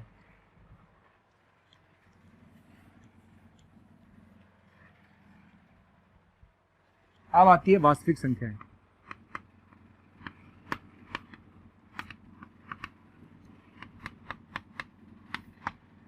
वास्तविक संख्याओं को हम कैपिटल आर से रिप्रेजेंट करते हैं। किससे रिप्रेजेंट करते हैं? कैपिटल आर से।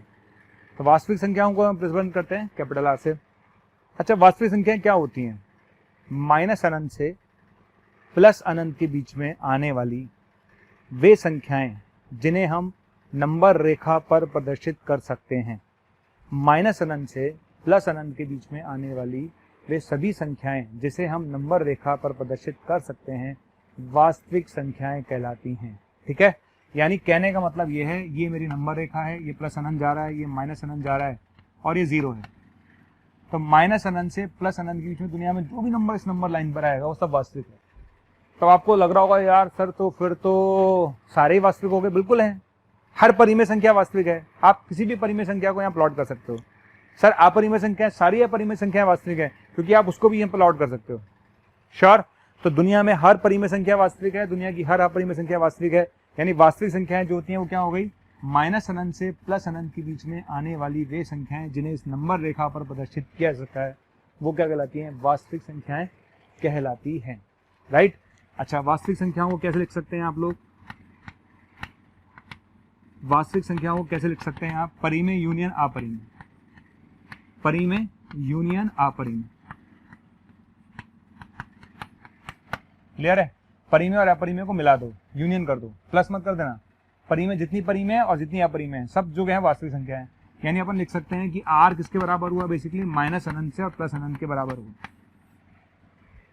ठीक है, यानी अपने पास वास्तविक संख्या क्या हो गई? माइनस अनंत से प्लस अनंत के बीच में आने वाली हर संख्या कैसी है? वास्तविक है। श्योर? ओके। अब यहाँ पर r में मुझे 3 बातें बतानी है। एक होता है r प्लस, धनात्मक वास्तविक संख्या है।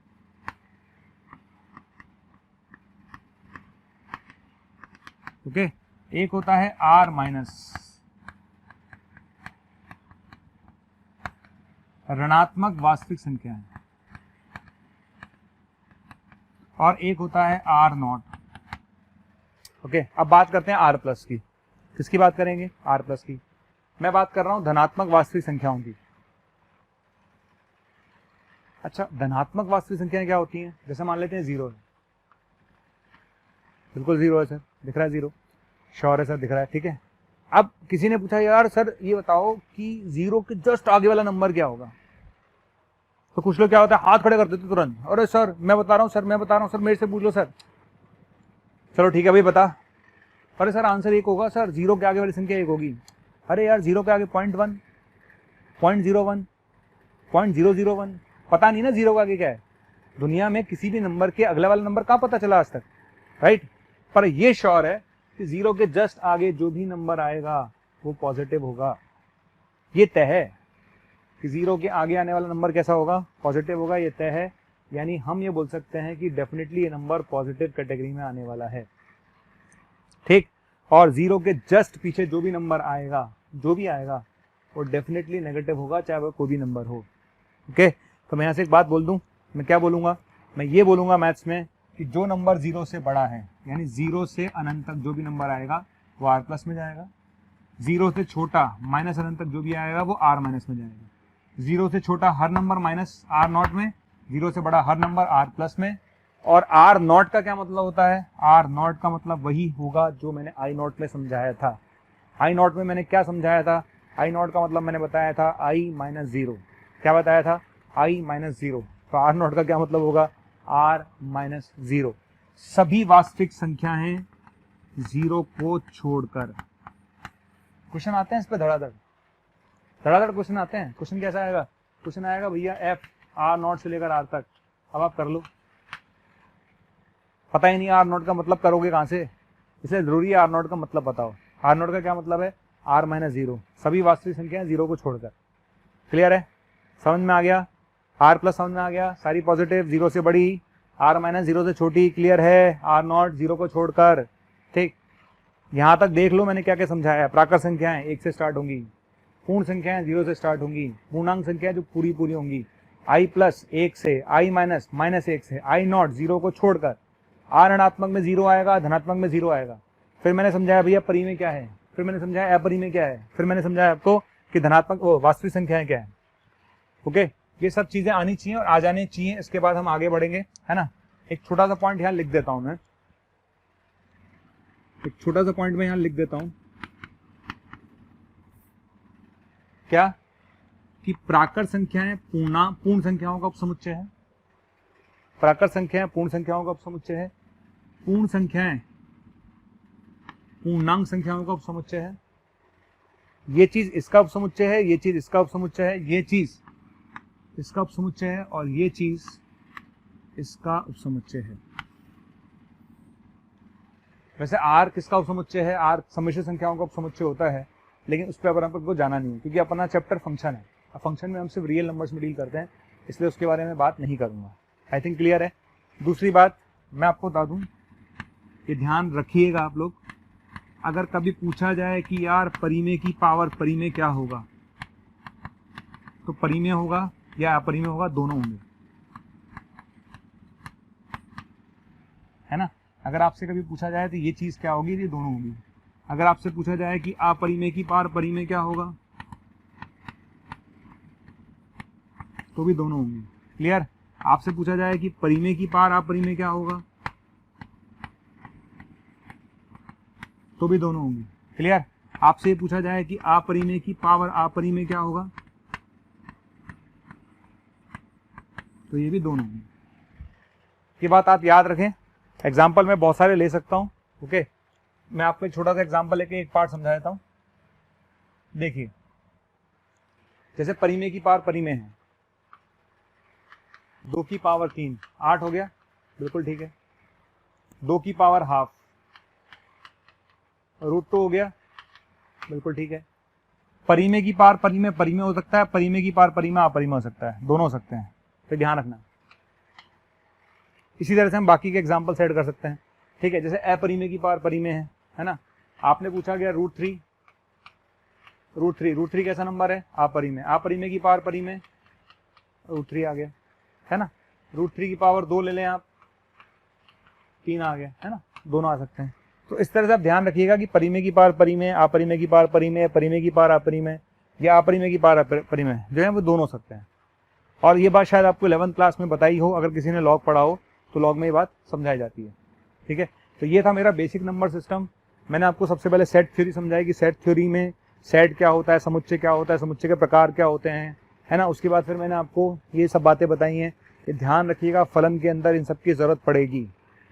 प्राकृत संख्या जितने भी मैंने समुच्चय आपको समझाया ना, इन सब की जरूरत पड़ेगी, इसलिए हमें आना मैंडेटरी है, अच्छे से आना जरूरी है। आगे बढ़ते हैं, इसमें आगे देखते हैं कार्तीय गुणन। कार्तीय गुणन से पहले देखते हैं क्रमित युग्म। क्रमित युग्म क्या मतलब होता है? ऑर्डर्ड पेयर, राइट है। क्रमित युग्म का क्या मतलब है? Ordered pair. ठीक, अच्छा, ऑर्डर्ड पेयर का क्या मतलब होता है? जैसे मैंने इस तरह से लिखा A, B, है ना। तो ये जो चीज आपको दिख रही है ना, ये कहलाती है क्रमित युग्म। समझ में आ गया? अगर मैंने इस तरह से लिखा, जैसे बोलते हैं क्रमित युग्म A, B, इस तरह से लिखा जाता है। ठीक है ना। तो A क्या है? पहला एलिमेंट है, यानी पहला अवयव है।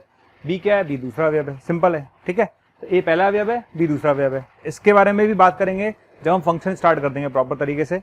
अच्छा, एक चीज और, अगर दो क्रमित युग्म बराबर हैं, अगर दो क्रमित युग्म बराबर हैं, अगर दो क्रमित युग्म बराबर हैं, तो पहला अवयव पहले के बराबर होगा और दूसरा अवयव दूसरे के बराबर होगा, है ना। समझ में आ गया?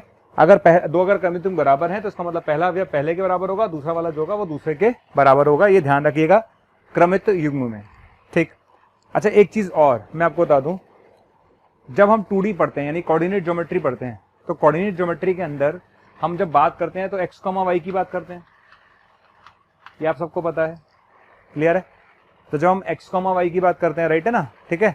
अच्छा x कैसा है, वास्तविक, y कैसा है, वास्तविक, तो उसको हम रिप्रेजेंट कैसे करेंगे, इसको रिप्रेजेंट करते हैं हम r क्रॉस r, ठीक है। कैसे रिप्रेजेंट करेंगे, r क्रॉस r से, है ना, या फिर इसको हम बोल सकते हैं r स्क्वायर। ध्यान रखिएगा आप, है ना, जब हम 2D में बात कर रहे हैं तो x, y जो है, x भी वास्तविक है और y भी वास्तविक है, तो उसको लिख सकते हैं r क्रॉस r, या फिर उसको लिख सकते हैं r स्क्वायर, है ना। और अगर हम 3D की बात करें, किसकी बात करें, 3D की, तो 3D में क्या होता है, x, y, z होता है ना, तो r क्रॉस r, या आप ऐसे लिख लीजिए, या फिर आप इसको लिख सकते हैं, क्या लिखेंगे, आप इसको लिख सकते हैं r क्यूब। ओके, IIT कुछ समय से r square r cube use कर रही है, तो बच्चे कंफ्यूज ना हो इसलिए बता दूं, r स्क्वायर का मतलब अपन 2D में बात कर रहे हैं यानी x भी वास्तविक है और y भी वास्तविक है। अगर r क्यूब की बात कर रहे हैं तो अपन 3D में बात कर रहे हैं, 3D का मतलब है x भी वास्तविक है, y भी वास्तविक है और z भी वास्तविक है। तो इसमें कंफ्यूजन नहीं होना चाहिए किसी तरह का कि और r स्क्वायर आ गया तो क्या हो गया, कुछ नहीं हुआ भैया, r स्क्वायर का मतलब x वास्तविक और y वास्तविक, r क्यूब आ गया तो क्या हुआ, 3D में बात कर रहे हो, ये वास्तविक और ये वास्तविक, सिंपल, इसके अलावा और कोई मतलब नहीं है। अब हम बात करेंगे कार्तीय गुणन की, किसकी बात करेंगे, कार्तीय गुणन की, कार्टेजन प्रोडक्ट, कार्टेजन प्रोडक्ट। जैसे मैं देख रहा हूं कि आपको हमारे वीडियोस बहुत पसंद आ रहे हैं, ठीक, अगर आपको हमारे वीडियोस बहुत पसंद आ रहे हैं तो मेरी आपसे रिक्वेस्ट है कि उन वीडियोस को आप लाइक करें, शेयर करें, क्योंकि अगर आप उस वीडियो को लाइक करेंगे तो और बच्चे जब उस वीडियो को देखेंगे वो भी मोटिवेट होंगे, और अगर आप शेयर करेंगे तो वो ज़्यादा से ज़्यादा बच्चों के बीच में वो कंटेंट जाएगा। तो आप इसी तरह से हमारे वीडियोस को लाइक करते रहिए, शेयर करते रहिए, ताकि मोशन के हर टीचर को मोटिवेशन मिले और बेहतर करने के लिए, ताकि हम आपको अच्छी से अच्छी और सेवाएं दे पाएं। अब एक कार्तीय गुणन क्या चीज़ है ये भी समझ लेते हैं। जैसे मान लेते हैं कि मेरे पास a और b दो अरिक्त समुच्चय हैं, दो अरिक्त समुच्चय का मतलब दोनों में कोई ना कोई अवयव है, a और b क्या है, दो अरिक्त समुच्चय हैं,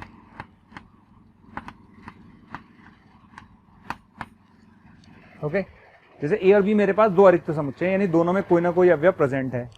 फिर आप जब a क्रॉस b निकालते हैं, क्या निकालते हैं, a क्रॉस b या b क्रॉस a, तो वो जो आप निकालते हैं ना a क्रॉस b या b क्रॉस a, वो कहलाता है कार्तीय गुणन। क्या कहलाता है, कार्तीय गुणन कहलाता है। अगर आप a क्रॉस b या b क्रॉस a निकालते हैं तो वो कहलाता है कार्तीय गुणन, ठीक है। मैं समझा देता हूं कैसे। जैसे मान लेते हैं a मेरे पास है a b c, ठीक है।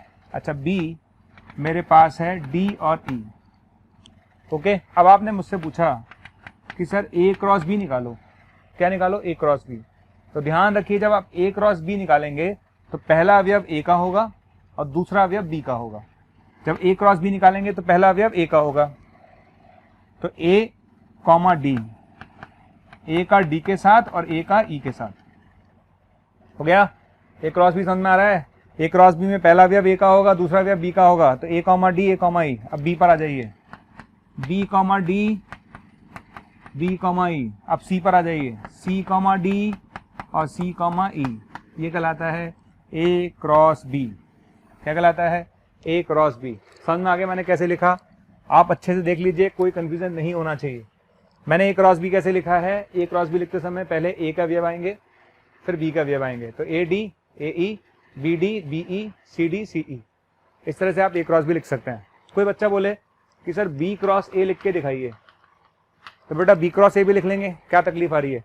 b क्रॉस a में पहले अवयव किसके आएंगे, b के आएंगे, फिर a के आएंगे, तो पहले b के लिखूंगा, क्या लिखूंगा, d comma a, d comma b, d comma c, okay. फिर आएंगे e comma a, e comma b और e कॉमा c। ये कहलाता है b क्रॉस a। आगे समझ में, दिस इज नोन एज कार्तीय गुणन। अगर a और b दो अरिक्त समुच्चय हैं तो जो a क्रॉस b हम निकाल रहे हैं या b क्रॉस a निकाल रहे हैं, दैट इज नोन एज कार्तीय गुणन, ओके। और a क्रॉस b निकालेंगे तो पहला अवयव a का आएगा, दूसरा अवयव b का आएगा। अगर हम b क्रॉस a निकालेंगे तो पहला अवयव b का आएगा और दूसरा अवयव a का आएगा।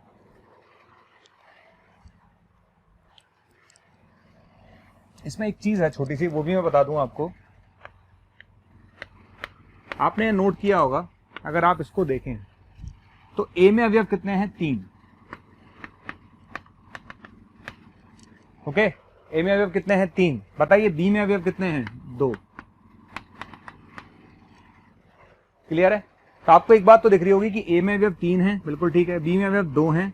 जब आपने ए क्रॉस बी निकाला तो उसमें 6 हैं, 1 2 3 4 5 और 6। तो ए क्रॉस बी में टोटल अवयव कितने होंगे? 6। क्लियर है? तो ए में अगर 3 एलिमेंट है, बी में अगर 2 एलिमेंट है, तो ए क्रॉस बी में 6 एलिमेंट होंगे। तो अगर इसको मैं जनरलाइज करना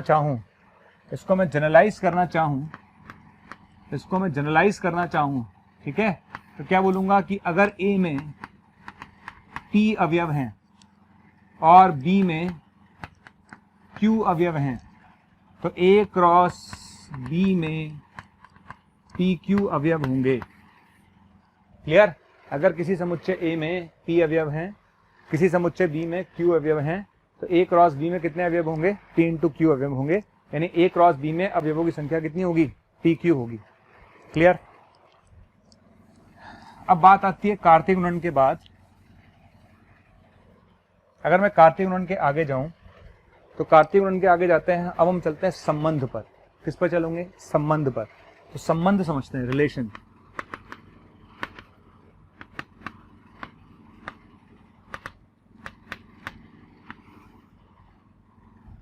समझ आ गया? संबंध, रिलेशन, इंपॉर्टेंट।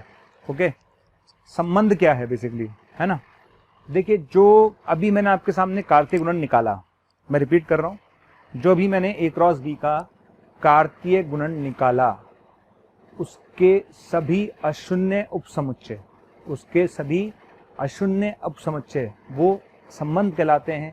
ए क्रॉस बी निकाला तो ए से बी में कहलाते हैं, बी क्रॉस ए निकाला तो बी से ए में कहलाते हैं। क्लियर है? तो दोबारा बोल रहा हूं, यदि ए और बी 2 अशून्य समुच्चय हैं, यदि ए और बी 2 मेरे पास आरिक्त समुच्चय हैं, तो ए क्रॉस बी के सभी संभव उपसमुच्चय नल सेट को छोड़कर वो क्या कहलाते हैं? वो संबंध कहलाते हैं ए से लेकर बी में। क्या कहलाते हैं? संबंध कहलाते हैं ए से लेकर बी में। क्लियर? तो इस बात को आप लिख लीजिए, है ना? मैं इसको बोल देता हूँ, आप लिख लीजिए, ठीक है? इसकी परिभाषा क्या है? तो संबंध की परिभाषा आप लिख लें, सारे बच्चे, जितने बच्चे हैं, मैं बोल रहा हूँ, लिख लीजिए। यदि ए तथा बी 2 आरिक्त समुच्चय हैं, यदि ए तथा बी 2 आरिक्त मतलब खाली नहीं होना चाहिए, कोई ना कोई अवयव होना जरूरी है, तब ए क्रॉस बी का प्रत्येक अशून्य उपसमुच्चय, तब ए क्रॉस बी का प्रत्येक अशून्य उपसमुच्चय ए से बी में संबंध को दर्शाता है। ए से बी में संबंध को दर्शाता है। ओके, ए से बी में संबंध को क्या करता है? दर्शाता है। तो आप मेरी बात को समझने की कोशिश करें जो मैंने समझाई है। जैसे मैंने ए क्रॉस बी निकाला, तो ए क्रॉस बी का जो भी उपसमुच्चय बनेगा वो क्या कहलाएगा? वो कहलाएगा ए से बी में एक संबंध। जैसे मान लेते हैं ए आपने ले लिया, ए बी ले लिया, ठीक है, बी आपने ले लिया, सी डी ले लिया, तो आपने ए क्रॉस बी निकाला। ए क्रॉस बी क्या होगा? ए कॉमा सी, ए कॉमा डी, बी कॉमा सी और बी कॉमा डी। ये आपने ए क्रॉस बी निकाल लिया, बिल्कुल ठीक है सर। अब इस ए क्रॉस बी का जो उपसमुच्चय बनेगा, नल सेट को छोड़ के ध्यान रखना, ए क्रॉस बी का जो भी उपसमुच्चय बनेगा वो ए से बी में संबंध को दर्शाएगा। ठीक है, तो अगर मैं आपके सामने ये लिख देता हूं ए कॉमा सी और ए कॉमा डी, तो भैया ये एक संबंध है ए से बी में, क्योंकि ये चीज इसका उपसमुच्चय है।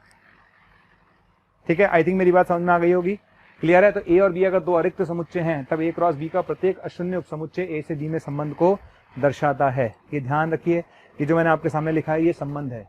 ओके, आई थिंक क्लियर हो गया होगा संबंध का मतलब क्या होता है।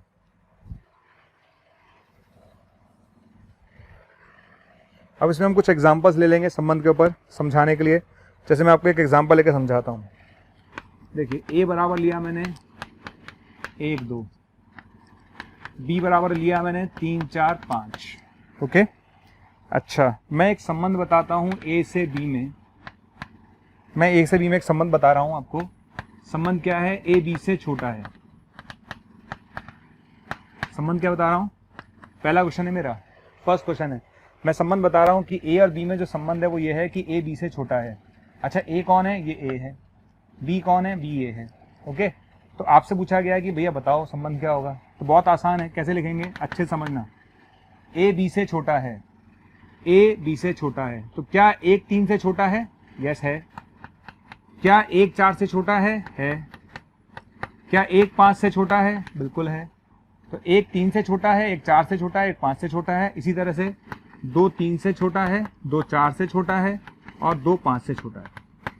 तो आपका संबंध आ गया ये आपका आंसर है। क्लियर? उसने बोला कि ए और बी में संबंध है, ए बी से छोटा है, ए का पार्ट है, बी बी का पार्ट है, तो भैया संबंध लिखो। तो कैसे लिखोगे? एक 3 से छोटा, एक 4 से छोटा, एक 5 से छोटा, 2 3 से छोटा, 2 4 से छोटा, 2 5 से छोटा। क्लियर? तो आप इस तरह से संबंध लिख सकते हैं। और एग्जाम्पल लेता हूं मैं इसी में ही, छोटे छोटे एग्जाम्पल्स ले रहा हूं, इसी के अंदर आप एग्जाम्पल्स देखते जाइए। और एग्जाम्पल ले रहा हूं मैं, सेकंड एग्जाम्पल कि ए रिलेटेड टू बी क्या है? 2a greater than B. 2a greater than B क्या लिखा है? 2a greater than B. सोच लेना भैया आराम से, 2a ग्रेटर देन बी है ना। अच्छा, ए कौन है? ये पूरा का पूरा ए है। बी कौन है? ये पूरा का पूरा बी है। चलिए 2a ग्रेटर देन बी है ना, मैं बना रहा हूं 2a greater than B. 2a, इसको 2 से मल्टीप्लाई कर लो। किससे मल्टीप्लाई कर लो? 2 से। इसको 2 से मल्टीप्लाई करोगे तो आएगा 2 और 4। कितना आ जाएगा? 2 और 4। ओके, 2a b से बड़ा है, इसको 2 से मल्टीप्लाई करा, 2 आ गया। क्या 2 3 से बड़ा होगा? नहीं होगा। क्या 2 4 से बड़ा होगा? नहीं होगा। क्या 2 5 से बड़ा होगा? नहीं होगा। क्लियर है? इसको 2 से मल्टीप्लाई कर दिया, क्या 2 3 4 5 से बड़ा होगा? नहीं होगा। खत्म, इसमें तो कुछ नहीं है। अब इधर आ जाओ, इसको 2 से मल्टीप्लाई करो, इसको 2 से मल्टीप्लाई करोगे 4 आएगा। कितना आएगा? 4। क्या 4 3 से बड़ा है? हाँ है, 4 3 से बड़ा है। एक आ गया, 2,3 आ गया। क्या 4 4 से बड़ा होगा? नहीं। क्या 4 5 से बड़ा होगा? नहीं। तो आपका आंसर आ गया 2,3 ऑनली। ये आपका आंसर आ गया। क्लियर है? तो इस तरह से कर सकते हैं, और कुछ भी नहीं है। बहुत सारे क्वेश्चंस आप बना सकते हैं। एक क्वेश्चन और बना लेते हैं, ये लीजिए, ए रिलेटेड टू बी है ना। मैंने लिख लिया a plus B greater than 9। Okay, लिख लिया। a belongs to a, b belongs to b, लिख लिया। चलो a plus B greater than 9 ले लेते हैं। 10 ले लो, 11 ले लो, कुछ भी ले लो। चलो a plus B greater than 9, a plus B greater then, ऐसा करते हैं 6 ले लेते हैं। चलो ले लिया, स्टार्ट करते हैं। 6 से बड़ा है ना, 6 से बड़ा, तो 1 और 3 4 नहीं आ रहा, 1 और 4 5 नहीं आ रहा, 1 और 5 6 नहीं आ रहा, क्योंकि 6 से बड़ा नहीं होता। 2 और 3 5 नहीं आ रहा, 2 और 4 6 से बड़ा नहीं है, 2 और 5 7 6 से बड़ा है। ठीक है, तो आपका आंसर कितना आएगा? आपका आंसर आएगा 2,5। ये आपका आंसर आ गया है ना। तो इस तरह से बेसिकली हम रिलेशन को डिफाइन करते हैं। रिलेशन डिफाइन करने में मुझे लगता नहीं किसी बच्चे को कोई तकलीफ होनी चाहिए। और अगर अपने पास क्वेश्चन देखे जाएं तो क्वेश्चंस की कोई कमी नहीं है। आप चाहें तो बहुत सारे क्वेश्चंस हम ले सकते हैं, और ले लेते हैं क्वेश्चंस।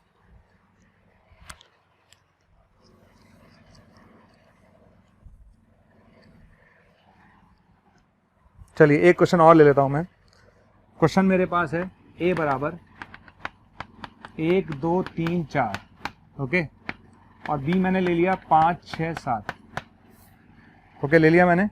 और इसमें पहला क्वेश्चन है a रिलेटेड टू b क्या है?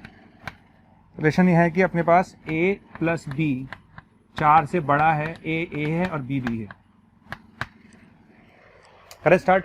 ओके, ये चीज क्या कह रही है? चिल्ला चिल्ला के तू भैया a है, ये चीज चिल्ला चिल्ला के कह रही है तू b है, कह रही है ना, कोई तकलीफ है? नहीं है। अब देखो क्या कहते हैं, इन दोनों को जोड़ो, ऐड करो। इन दोनों को ऐड करने पर क्या आना चाहिए? 4 से बड़ा आना चाहिए। तो 1 प्लस 5 6, 2 1 प्लस 6 7, ये सब 4 से बड़े आ रहे हैं, तो बहुत बड़ा आ जाएगा। इसका आंसर क्या आएगा? 1,5 1,6 1,7, इन दोनों का सम जो है वो 4 से बड़ा आ रहा है। ऐसे आगे वाले सारे आएंगे, 2,5 2,6 2,7, ठीक है, 3,5 3,6 3,7, ठीक है, 4,5 4,6 4,7। तो ये मेरे पास R आ गया, आ जाएगा। तो इस तरह से हम लिख सकते हैं रिलेशन। ये एक संबंध लिखने का तरीका है। तो संबंध लिखने में मुझे लगता नहीं किसी तरह की किसी बच्चे को तकलीफ आनी चाहिए। आप इजीली संबंध क्या है लिख सकते हैं। ओके, अच्छा अब इसमें आगे बढ़ते हैं। भाई संबंध लिखना तो आपने सीख लिया, संबंध लिखने में कोई तकलीफ नहीं है, आप आराम से लिख पाओगे। अब बात आती है संबंध का प्रांत, सह प्रांत और परिसर क्या होगा। संबंध का प्रांत, सह प्रांत और परिसर क्या होगा। देखिए प्रांत जो होता है उसका मतलब होता है डोमेन, सह प्रांत का मतलब होता है कोडोमेन और परिसर का मतलब होता है रेंज, है ना। तो अब बात आ रही है कि संबंध का प्रांत, सह प्रांत और परिसर कैसे लिखेंगे, समझ लेते हैं पहले, है ना। इसको समझ लेते हैं। तो इसको समझने के लिए मैं एक एग्जांपल लेके आपको समझाता हूं। जो मैं कहना चाह रहा हूं कि प्रांत क्या चीज है वो देख लेते हैं अपन लोग। एक छोटा सा एग्जांपल लेते हैं, है ना, मैं समझा रहा हूं आपको। जैसे मैंने एक क्वेश्चन लिया a बराबर 2 3 4 5, ओके, और b लिया मैंने 3 6 7 और 10 ले लिया। अब मैंने बोला x, y belongs to r। मैंने बोला क्या है, मैंने बोला है x y का भाजक है, x y का भाजक है, ठीक है। मतलब x यहां पर a को बिलोंग कर रहा है, y b को बिलोंग कर रहा है, ओके। अब आपसे पूछा उसने एक तो r क्या होगा, पहला क्वेश्चन r बताओ भाई। दूसरा क्वेश्चन पूछा है r का प्रांत क्या होगा, परिसर क्या होगा, सह प्रांत क्या होगा।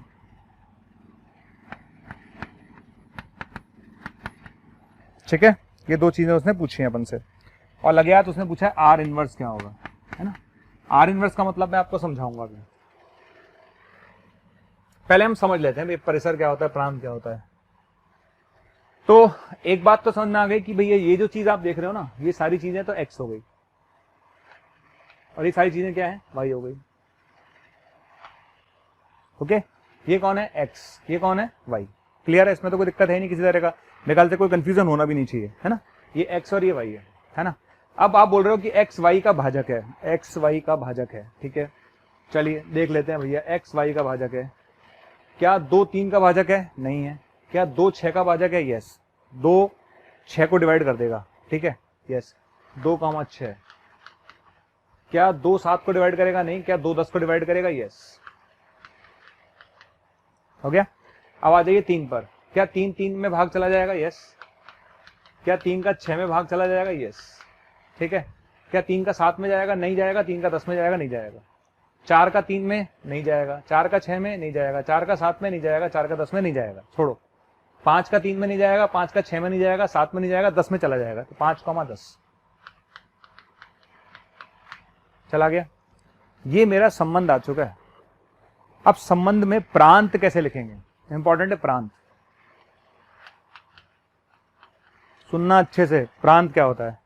जैसे आप संबंध लिख लोगे, संबंध लिखने के बाद जो पहले अवयव आएंगे ना, फर्स्ट वाले जो एलिमेंट आएंगे, संबंध लिखने के बाद जो पहले एलिमेंट आएंगे, जो पहला आएगा, तो यहाँ पहला क्या आ रहा है, 2 2 3, है ना, 3 और 5।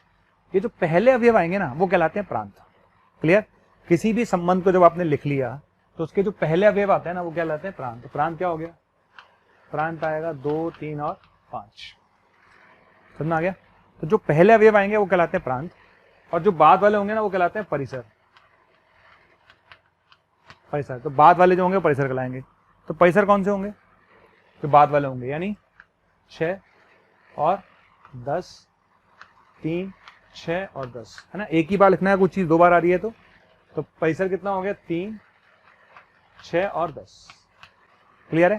तो प्रांत समझ में आ गया। प्रांत क्या होगा, जो पहले अवयव आएंगे वो सारे प्रांत होंगे, जो बाद में सारे अवयव आएंगे वो परिसर होंगे। और सहप्रांत क्या होगा, अगर मेरा रिलेशन ए से बी जा रहा है, अगर मेरा संबंध ए से बी जा रहा है, तो जो बी होगा ना, बी, वो सहप्रांत होगा। क्लियर है। तो सहप्रांत क्या होगा, अगर मेरा संबंध ए से बी जा रहा है तो जो बी है वो मेरा सहप्रांत होगा। तो सहप्रांत कितना हो जाएगा, 3 6 7 और 10। क्लियर। यहीं पर मैं एक चीज और आपको बता रहा हूं, वो है प्रतिलोम संबंध। क्या बता रहा हूं, प्रतिलोम संबंध। संबंध और प्रतिलोम संबंध, जो आर इनवर्स आप देख रहे हैं ना, इसे बोलते हैं प्रतिलोम संबंध। और प्रतिलोम संबंध लिखने के लिए क्या करते हैं, उसे उल्टा कर दीजिए। अगर ये R है तो इसका उल्टा क्या होगा, R इनवर्स कहलाएगा, वो कहलाएगा 6,2, 10,2, 3,3, 6,3 और 10,5। क्लियर है? तो ये आपका R इनवर्स बन जाएगा। R इनवर्स का मतलब जस्ट उसे उल्टा कर दीजिए। तो इसका प्रांत और पैसा लिख लेंगे अपन। प्रांत क्या होता है, जो पहले आएगा, इसका प्रांत क्या होगा, जो पहले आएगा, तो 3, 6 और 10। तो उसका पैसर क्या होगा, जो बाद में आएगा, 2, 3 और 5। क्लियर है? समझ में आ गया? उल्टा करना है, सिंपल है, इसको उल्टा करके लिख दो, दैट्स ऑल। वो R इनवर्स बन जाएगा। और जो पहले आएगा वो उसका प्रांत होगा, जो बाद में आएगा वो उसका पैसर होगा। क्लियर है? तो इस तरह से मेरे ख्याल से अब आप लोगों को समझ में आ गया होगा कि किस तरह से हमें R निकालना है, किस तरह से हमें R का प्रांत निकालना है, किस तरह से हमें R इनवर्स का प्रांत और पैसर निकालने हैं। तो मैं 2-3 क्वेश्चन लिख देता हूँ, है ना, आप लोग ट्राई करें सब कैसे करना है। क्वेश्चन है मेरे पास, A बराबर 1, 2, 3, 4, 5 और B दे रखा उसने 1, 4, 5। ओके, उसने ये भी बोला है कि x, y belongs to R, x less than y। x किसको रिप्रेजेंट कर रहा है, A को, y किसको रिप्रेजेंट कर रहा है, B को। चलिए बताना क्या है, R बताना है, R इनवर्स बताना है, R का प्रांत और परिसर बताना है। तो आप लोग सब ट्राई करिए, 1 मिनट का टाइम है आप लोगों के पास। चलिए टाइम इज ओवर, देखते हैं, स्टार्ट करें। हाँ भाई, x किसको रिप्रेजेंट कर रहा है, A को, y किसको रिप्रेजेंट कर रहा है, B को, और x किससे छोटा है, y से। x किससे छोटा है, y से। क्या 1 से छोटा होगा, नहीं, पर 1, 4 और 5 दोनों से छोटा होगा। 1, 4 और 5 दोनों से छोटा होगा। आगे बढ़ते हैं। 2 1 से छोटा होगा, नहीं, 2, 4 और 5 दोनों से छोटा होगा। 3, 4 और 5 दोनों से छोटा होगा, बिल्कुल ठीक है। क्या 4 1 से छोटा होगा, नहीं, 4 4 से छोटा होगा, नहीं, 4 5 से छोटा होगा। ना तो 5 1 से छोटा होगा, ना 5 4 से छोटा होगा, ना 5 5 से छोटा होगा। ये मेरा रिलेशन आ गया। अब रिलेशन आ गया तो मेरे को लगता नहीं इसके बाद मुझे कुछ कहने की जरूरत है, आप लोग लिख लेंगे सब। प्रांत, जो पहला अवयव आएगा, पहला अवयव कौन है, पहला अवयव कौन कौन है आपको दिख गया होगा। एक तो 1 आ रहा है, एक 2 आ रहा है, एक 3 आ रहा है, एक 4 आ रहा है, ठीक है ना। तो पहला अवयव कौन कौन आ रहा है, 1, 2 और 3 और 4। ओके, परिसर क्या होगा, जो बाद में आएगा, किसमें आएगा, बाद में कौन आएगा, 4 5, 4 5, 4 5 और 5, ठीक है। यानी परिसर कितना आ गया, 4 और 5 आ गया। प्रांत क्लियर है, परिसर क्लियर है। अब बात आती है सहप्रांत। तो सहप्रांत मैं आपको बता चुका हूं, तो सहप्रांत मुझे बताने की जरूरत नहीं है, सहप्रांत आप लिख लीजिएगा। तो सहप्रांत क्या हो जाएगा, है ना। सहप्रांत की अगर मैं बात करूं, सहप्रांत क्या होगा बेसिकली, तो सहप्रांत होगा जब A से B जाते हैं, B जो होता है वो सहप्रांत होता है। तो सहप्रांत हो गया 1 4 5। R इनवर्स आप खुद लिख लेना, आप R इनवर्स लिखने में कैपेबल हैं, तो R इनवर्स लिख लेंगे सारे बच्चे। नेक्स्ट,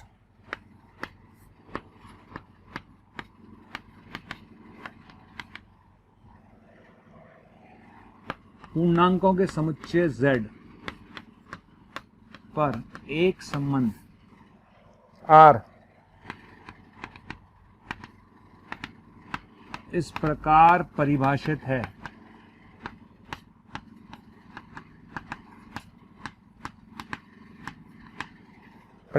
कि x, y belongs to R, x square plus y square बराबर 25।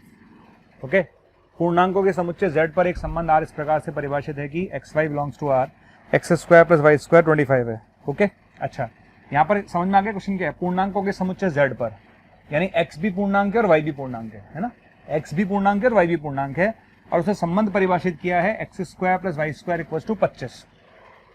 अब क्वेश्चन को देख लेते हैं भाई। अब तक तो क्या होता था कि हर बार में A और B दे देता था तो बच्चे आराम से कर लेते थे। अब मैंने क्वेश्चन को थोड़ा चेंज कर दिया, है ना। X square plus y square equals to 25।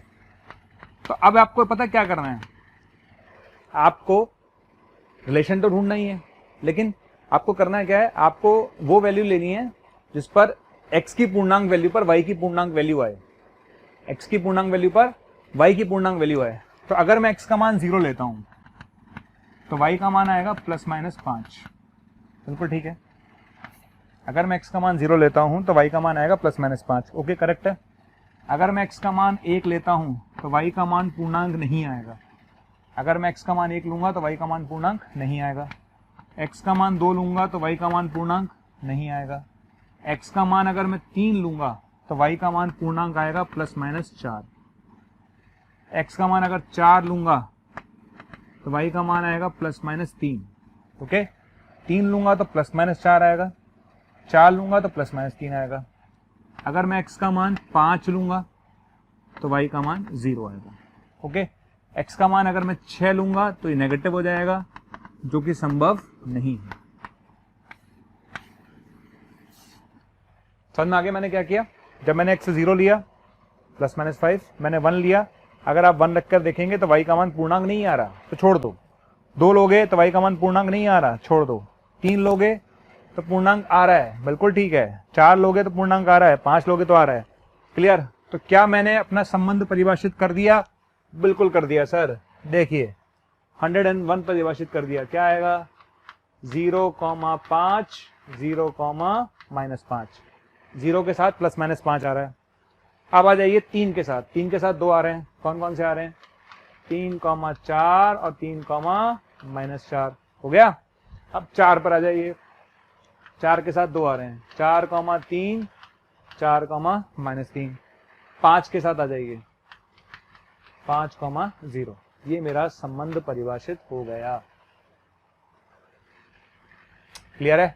I think कोई हमने चीज मिस करी नहीं है। x की हमने जगह 0 रखा, फिर 1 रखा, 2 रखा, 3 रख के देखा, फिर 4 रख के देखा और 5 रख के देखा, राइट।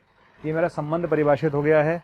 अगर मैं संबंध को देखूं तो यहां से इसका प्रांत अगर लिखने को बोला जाए तो इसका प्रांत होगा 0, फिर आएगा 3, फिर आएगा 4 और आएगा 5, ठीक है। और अगर आपसे परिसर लिखने के लिए बोला जाए तो परिसर कितना होगा इसका परिसर होगा 4 -4 -5 5 3 3 और 0, ओके। समझ में आ गया होगा मेरे ख्याल से अब तक तो यार कि प्रांत का क्या मतलब है। प्रांत पहले वाला, परिसर कौन सा है, बाद वाला। परिसर कौन सा है, बाद वाला, ओके क्लियर है। अच्छा, और सहप्रांत की बात करने की जरूरत नहीं। सहप्रांत क्या है, पूर्णांकों का समुच्चय। भाई आपका फंक्शन तो z से z में जा रहा है ना, संबंध तो सहप्रांत क्या है, पूर्णांकों का समुच्चय है ना। तो इस तरह से हम डिफाइन कर सकते हैं संबंध। आई थिंक संबंध समझ में आ गया होगा, है ना। और आर इनवर्स निकालना है तो सारे बच्चे आर इनवर्स खुद निकाल सकते हैं। तो लास्ट क्वेश्चन लेता हूं मैं इस पर, है ना। तो आपको समझ में आ गया होगा, अब तक आ जाना चाहिए। लास्ट क्वेश्चन, मतलब इस पार्ट को समझाने के लिए। b बराबर दे रखा है 3 4 5, ओके। और संबंध क्या है, संबंध है a प्लस b बराबर विषम संख्या है, और a जो है वो a को बिलोंग कर रहा है, b जो है वो b को बिलोंग कर रहा है। ये मेरा पहला क्वेश्चन है, ठीक है। और a पार्ट, b पार्ट क्या है, a रिलेटेड टू b। इसमें लिखा है a प्लस b बराबर 10 है। a को बिलोंग कर रहा है और b को बिलोंग कर रहा है। मेरे ख्याल से कर लेंगे सारे बच्चे, कोई दिक्कत किसी को है नहीं। आप लोग आराम से क्वेश्चन कर सकते हैं, किसी भी तरह की कोई तकलीफ इसमें नहीं है, है ना। आप लोग कर लेंगे सब। चलिए पहला वाला देख लें। a प्लस बी विषम आना चाहिए भाई, a प्लस बी विषम आना चाहिए, ओके। 1 में 3 जोड़ो 4 आएगा, विषम नहीं आ रहा। 1 में 4 ऐड करो, विषम आ रहा है। यस, आ रहा है, बिल्कुल आ रहा है। 1,4 आ रहा है, ओके। 1 में 5 जोड़ेंगे, नहीं आएगा। 2,3 आ रहा है, 2,5 आ रहा है, विषम। दोनों को जोड़ते जाओ, विषम आना चाहिए बस। फिर 3 पर आ जाइए, 3,4 आ रहा है, और फिर 4 पर आ जाइए, 4,3 और 4,5। क्लियर। दोनों को जोड़ने पर विषम आ जाना चाहिए। आ गया। यहां तक आने के बाद इसका प्रांत क्या होगा, प्रांत समझ में आ गया। प्रांत क्या है, पहले वाला नंबर, पहले वाला प्रांत क्या, 1 2 3 4, परिसर क्या है, बाद वाला, परिसर क्या है, बाद वाला, तो 3 4 और 5, ठीक है।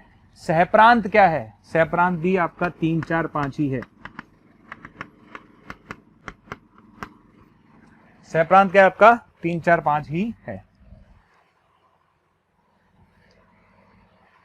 अगर मैं बी वाले की बात करूं, a प्लस बी बराबर 10, a प्लस बी बराबर 10 जोड़ लें, a प्लस बी बराबर 10 आएगा ही नहीं कुछ।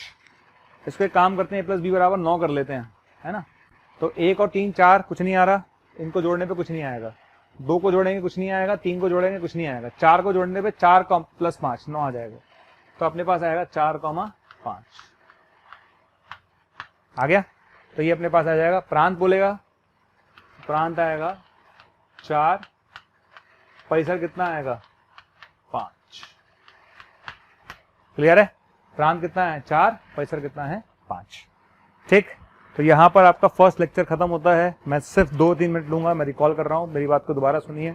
मैंने क्या समझाया आज के लेक्चर में। सबसे पहले मैंने आपको समझाया समुच्चय क्या होते हैं। तो समुच्चय के बाद मैंने बताया कि समुच्चय को लिखते कैसे हैं, 2 तरीके हैं रिप्रेजेंट करने के। समुच्चय को रिप्रेजेंट करने के बाद मैंने बताया कि समुच्चय के प्रकार कौन से हैं। समुच्चय के प्रकार में मैंने नील समुच्चय यानी रिक्त समुच्चय बताया, फिर मैंने एकल समुच्चय बताया, परिमित समुच्चय बताया, अपरिमित समुच्चय बताया, समान समुच्चय बताया, समुच्चय में कार्डिनल नंबर बताया, है ना। फिर मैंने समतुल्यता समुच्चय बताया, ओके। इसके अलावा फिर मैंने आपको सबसेट यानी उपसमुच्चय समझाया, वो सारी चीज़ें समझा दी मैंने, ठीक है। इसके बाद फिर मैंने आपको सारे उपसमुच्चयों के बारे में बताया, उपसमुच्चय की सारी चीज़ें बता दी। उसके बाद फिर मैंने बाद में आपको बताया समुच्चय के जो हैं, जैसे प्राकर संख्याएं क्या हैं, ये सब मैंने आपको समझाया। वो सारी चीज़ प्राकर संख्याएं सारे समुच्चय समझाने के बाद फिर मैंने समझाया कि कार्तीय गुणन क्या होता है। कार्तीय गुणन के बाद फिर मैंने समझाया संबंध क्या होता है, और फिर मैंने समझाया संबंध के प्रांत क्या होता है, परिसर क्या होता है, सहप्रांत क्या होता है, आर इनवर्स क्या होता है। एक चीज़ जो मैं आपको बता दूं, डिसजॉइंट सेट, ये ध्यान रखना भैया। डिसजॉइंट सेट, अगर 2 सेटों के बीच में इंटरसेक्शन फाई है, अगर 2 सेटों के बीच में इंटरसेक्शन फाई है, अगर 2 समुच्चय के बीच में कोई भी इंटरसेक्शन नहीं है, तो डिसजॉइंट सेट कहलाते हैं, है ना। इसको हिंदी में भी देख लेना थोड़ा बहुत, डिसजॉइंट सेट क्या होते हैं, मतलब हिंदी देख लेना आप। डिसजॉइंट सेट का मतलब होता है जिनमें कुछ भी कॉमन ना हो, वो डिसजॉइंट सेट कहलाते हैं। कि ध्यान रखिएगा, ये वाला पार्ट आप ध्यान रखें, ओके। तो आई थिंक आज का लेक्चर आपको समझ में आ गया होगा। फिर हम नेक्स्ट लेक्चर में आगे बढ़ेंगे, तो अब नेक्स्ट लेक्चर इसके आगे हम कंटिन्यू करेंगे अगले टर्न पर। 1821 799, या आप बोल सकते हैं 180021217999। इस नंबर पर कॉल करके आपको जो भी कंटेंट चाहिए वो आपको अवेलेबल हो जाए।